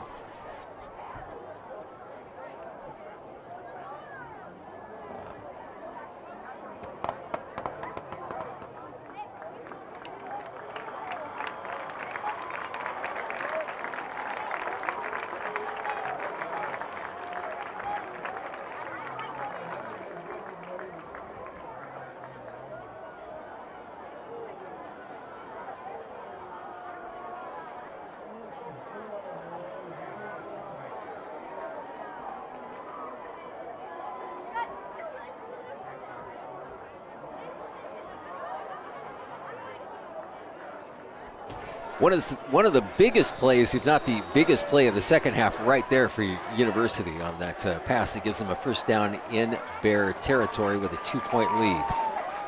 They'll keep it on the ground this time. Well, going back to that play, that's just one where they rolled Sauter to the right and the whole Central Valley defense went that direction, and then they just snuck. I think that ended up being Jackson Biscara that snuck off to the left side, and Sauter just fitted it right into that tight window, and Biscara just took off down the field, and if not for a couple Bears, this Titan lead would probably be up at 8 right now. University not in a big hurry here, letting that time run off the clock. 2nd and 6.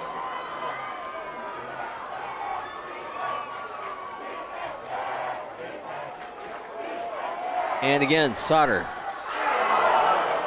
That might be a late hit. So he takes a look at the situation and finds the soft spots, and as he goes around the end there, he's well on the white on that play, and that's going to get a flag every time. Once that player's in the white and there's another action that's put on the ball carrier, that's just at that point it's too late. Well, and where I think this really hurts the Bears is if they had been able to hold the University on that set of downs. Not really sure how their kicking game is. Good ball. Personal foul. Faded out of bounds. Defense. Soccer distance to go. First down. Well, the one way to look at it, if you're the Bears, is it's a first and goal for the Titans. The one thing you can look at is the clock will stop for the moment because the play ended up out of bounds. But now U-High doesn't have any more field to go down. It's either they got to get a touchdown or bring out the kicker. But for the Bears, it's still not all hope lost. I mean, we've seen how this game has turned on a dime already a few times. A lot of sweat in those unis, I'll tell you. They've been working hard out there tonight. A warm Viradale evening in September. Two rivals playing each other hard, and that's Toby Thornburg. Touchdown Titans. And a flag after the play there. He would not be denied. You can never tell in these situations whether it was unsportsmanlike conduct or... It looks like it's going to be a personal foul on the Titans, so it's not going to be a unsportsmanlike. Preliminary signal is it's a personal foul on U-High, so Coach Butler's going to have his choice on does he want to tack the penalty onto the kick, or does he want it on the kickoff, or does he want to put it on the PAT? Personal foul.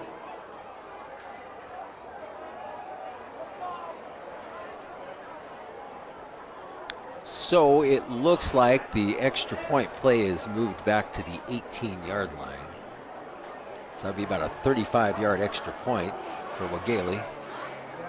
And normally you would take the 15-yard penalty and put it on the kickoff, but with this PAT, meaning the difference between a one-possession and two-possession game, you definitely push U-High back at the 35-yard line and make it difficult to get that point. And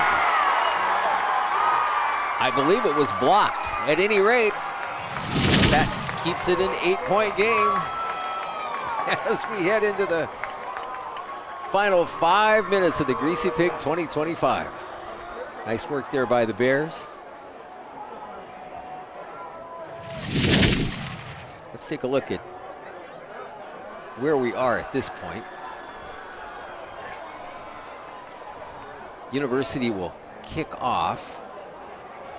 No penalty will be imposed because it was imposed on the extra point. So we'll take a break while the coaches have a talk as we head to the end of Greasy Pig 2025, 25-17 University.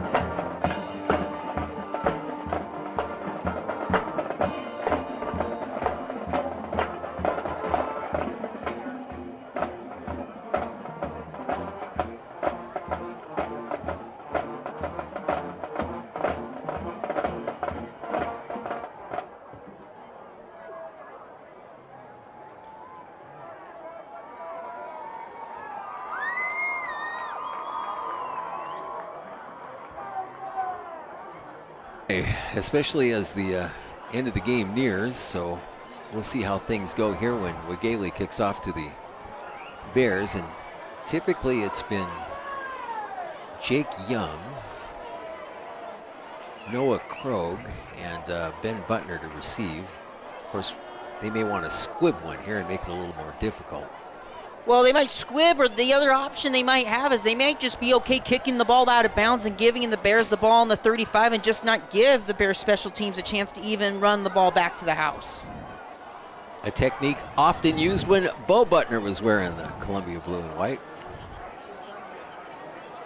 Yeah, for a couple of years, Bo Butner made it pretty easy for the opposing special teams on what they were going to do, and that was we're just going to... we're just not going to give it to you. And that kick will be returned. In fact, Jake Young with a running start there. He's going to reverse field. Makes a couple of Titans miss. Takes it up just over the 40, 1st and 10. And again, we mentioned it earlier, but we've already had a couple. We've had, the last couple of drives, we've had some dead ball fouls on some of these players, and you got to think that the coaches on the sidelines are getting their players together and saying, no, when the whistle blows, you got to stop blocking, you got to stop playing, because we've already seen the 15-yard penalties have an impact on some scoring in this contest. And with 5:02 left in the game, it could come down to, you don't want it coming down to a 15-yard penalty, being the difference between, do you win or do you possibly have a tie? Or Connor Monks is on the field. Good things happened last time. Let's see what happens when he handles the ball on 1st down. He outruns one Titan, picks up a couple. In on the stop for University there is Soleil Young, number 16. We've called his name a lot tonight. So they're mixing it up on the blue and white side of the field here. Monks will stay on the field for the next snap. Probably hasn't played both ways regularly since middle school. Connor Monks digging deep, and I believe he's across midfield, which would be a Bear 1st down. And Monks is getting some really good momentum behind his pads. You'll see right here, and even on his other runs, when he gets the first initial contact, he's still going forward. And that just gets that extra yard or two that right now could be the difference between 3rd and 3 and then 3rd and less than a yard here. And Noah Krogh may be setting up what could be a fake and a run here. This formation's working quite well for the Bears so far. This time Ben Butner takes it up the middle, gets some nice blocks and penetration just past the 45. Still plenty of time for the Bears here. They got 2 timeouts and 4:05 on the clock. That's still an eternity. They don't have to really rush anything at this point.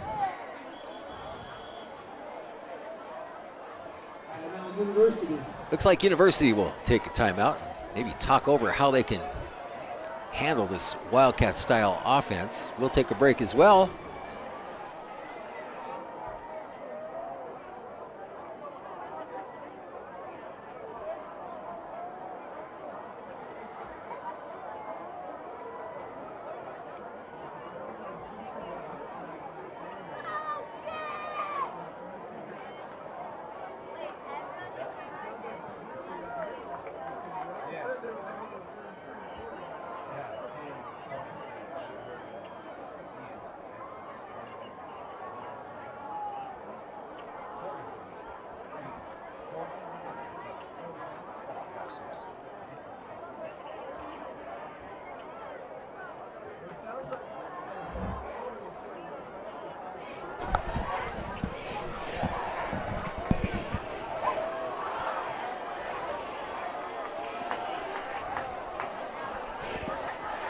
I hope you're enjoying this game. We sure are, being right here with you on the Central Valley HS YouTube channel as the Bears attempt to make a comeback here. Just under 4 minutes left in the 4th quarter, down 25-17, and running a very effective Wildcat-style offense. There, Ben Butner takes his turn. University just called a timeout, trying to get a handle on this thing, and with Creighton Nesbitt making a hole there, Ben is able to get across the 40. Well, the other thing this might be setting up is they could be setting up for the Titans to over pursue on one play, and then you might have a play go back to the other end of the field where you might have someone spring free for that touchdown to get them within 2. Now Wade returns. We'll take the shotgun snap. He was open, not able to haul it in there. Let's check Kevin's replay. And let's confirm who that is out there. Is that Noah Krogh, number 2? Yeah, nope, it is number 14, Mason Harkin.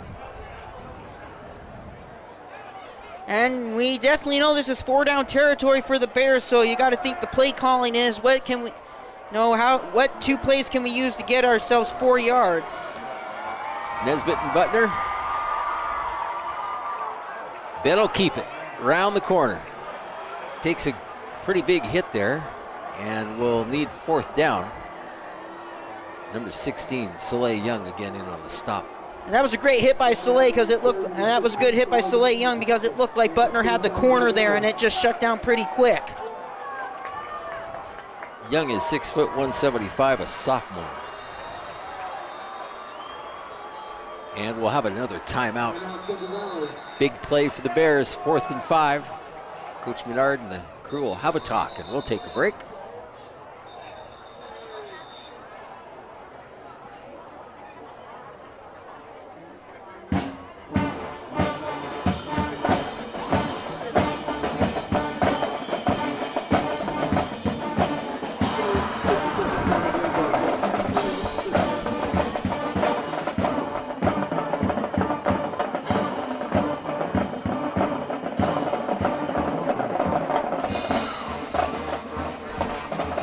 So you've seen success with the Wildcat, but it can be pretty easy to figure out what do you think the coaches are talking about. Well, I think they might be just telling the team. I think on the Central Valley side, I think the coaches are just saying, no, this is what we're going to do on 4th down, and then this is going to be your assignment. Take care of it so that, whether it's Ben Butner or whether it's Creighton Nesbitt or or any other player, just like, here's what we're going to do. Here's your assignment. Go out there and execute it. And you were talking earlier about how there could be a variation off of that simple, I got it, and I'm either going to hand it to him or I'm going to take it myself. So we'll see what the Bears have come up with. Well, the U-High front's going to also determine this, and it looks like the Titans are going with 3 down linemen, so they're defending the sticks right now. And this time Krog will go in motion. Butner will go around the corner. And with one great move, I think he got it. I think he did too, but he was stopped in the backfield. And just one stiff arm right there and then a cutback. And an overrun by the Titan defenders. Yeah, what a big play. I mean, that's just grit right there. Ben Butner knowing he's not at the 1st down marker and just doing everything he can, knowing where that marker is and just doing everything he can to get there to keep this game alive for the Bears. Under 2.5. Wade now the quarterback. He'll look downfield. Had a nice touch on it, but that was defended well by University. Let's take a look at that on Kevin's replay. Had a nice touch on it, but again, it was in a tough spot where the defender was between number 6, Joe Hilton. Well, that's Paris Rhodes on the defense, and he just was, he was in as good a position as you could be on that play. Didn't fall for any. Back to the Wildcat. Here comes Ben. Stretching it out. Maybe close to 7 yards there on that one. And again, puts the Bears in a manageable situation on 3rd down where they can have 2 plays ready to go to get those additional 2 yards to keep the drive going. And more importantly, he runs out of bounds to stop the clock and save the Bears' last timeout. That initial block by Nesbitt is sprung him a couple of times. And it looks like they're going to back. They're actually going to say he went out of bounds a lot further back, so this is going to be 3rd and about 5. Krog again in motion. Boy, they are moving some people off that defensive line. The Bears are doing a great job. Let's see on Kevin's replay just how far he gets. I think it's good for a 1st down. Well, one miss. Well, number 21 for U-High, Lincoln Murray, was right there. He had Bo Butner's not here, but he had Ben Butner right in his arms, and he just overran the play by a yard, and that gave Ben Butner the hole to get up there and get the 1st down. He'll take it again. This time, well, he's been doing it a lot tonight. It's number 33, Jackson Leffler. Well, if there's a guy that's probably in consideration for Defensive Player of the Game, this guy Jackson Leffler's just been a thorn in the side of the Bear offense the whole game. Whether it's getting in the backfield or batting down passes, he's just been trouble all night. Yep. Long arms, very athletic. Sharif Wade's pass to Krogh. I think that hit the ground. Well, they're going to say it did. And it's going to create a 3rd and long.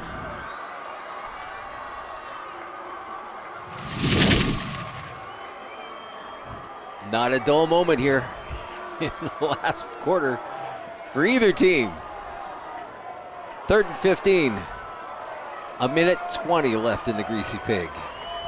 Wade will take the snap. And again, he'll go to that side. And no flags, incomplete. The Bears are down again to 4th down. And again, inside position there by Rhodes. He's just, Paris Rhodes is just not getting fooled by anything. He's getting the inside position and just making those throws and making those throwing lanes difficult, and it's going to create the 4th and 15 that's going to decide the game here.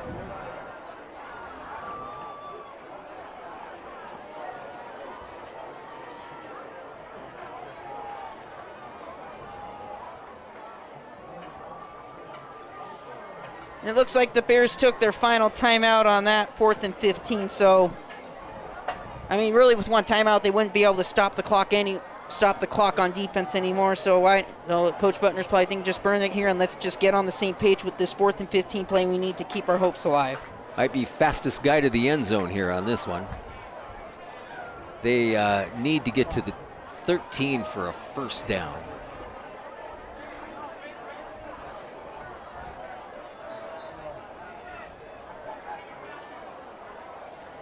I think we just want to let our viewers know that while our scoreboard at the bottom does say 3rd down, the pylon stick, the down marker on the field does show 4th down, and we can confirm this is 4th and 15. So yes, it is. The Bears need to make this line to gain here, or otherwise it's going to turn the ball over to the Titans, who will more likely than not just take a knee and run the clock out. Both student bodies are up on their feet, making noise.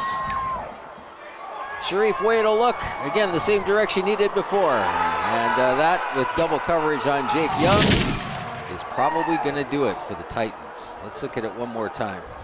Yeah, he had pressure, and in throwing that one, just put a little too much mustard on it.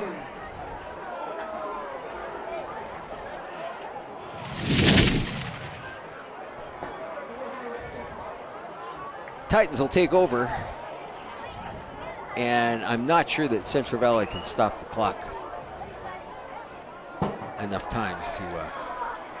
Well, they got no timeouts, so with the play clock at 40 seconds, they'll take one knee here, and then they just got to do it one more time, and then that's going to be the end of the game.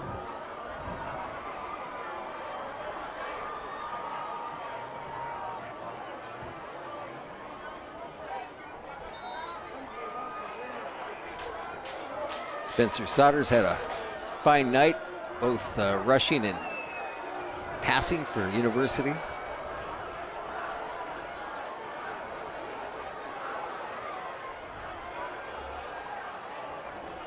Under a minute now.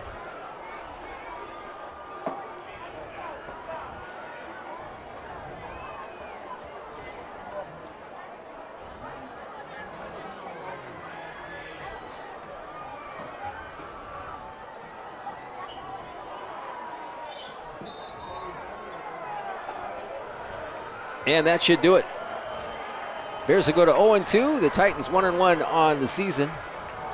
Always a great game, the Greasy Pig, anytime these two teams get together. And tonight, it was the Titans winning out 25-17. Again, we appreciate not only your support of Central Valley High School athletic and activities, but Central Valley HS YouTube channel, ESPN, BSPN. And on behalf of Kevin Eglund and Michael, Caden, and myself, we wish you a great evening, and we'll see you back here next time for Central Valley High School football.